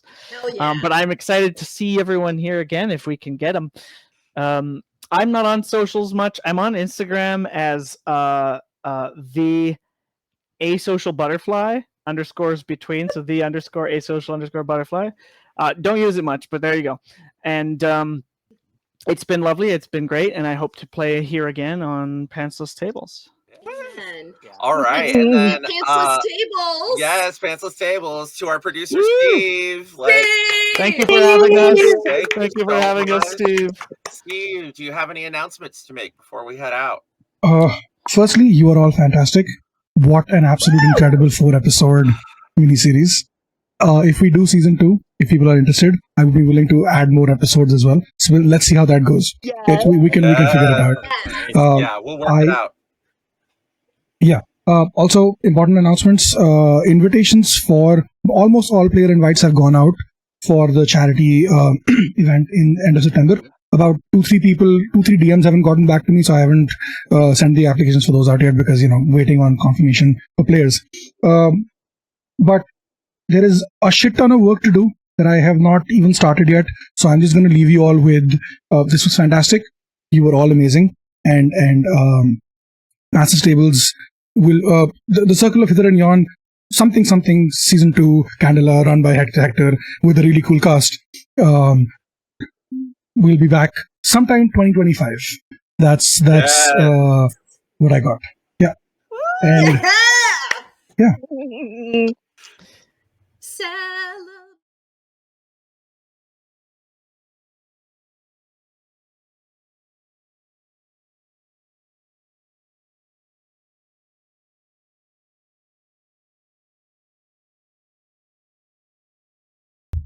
Okay. Yeah. So we're gonna set up a quick raid today. We're gonna raid out. It's been a while since I've done a raid. On this channel, it's just difficult to find fellow creators and stuff doing things, but that's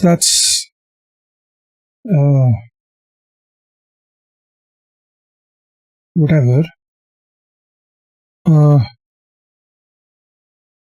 Yeah, we're gonna set up a raid to Smokey the Bear, who's one of the first few people who showed up to my streams when I first started streaming, and absolutely incredible person. Good vibes. 2010. Just I wouldn't be here without people like him. So yeah, we're gonna go show some love to Smokey. See you all there, I guess. Steve out.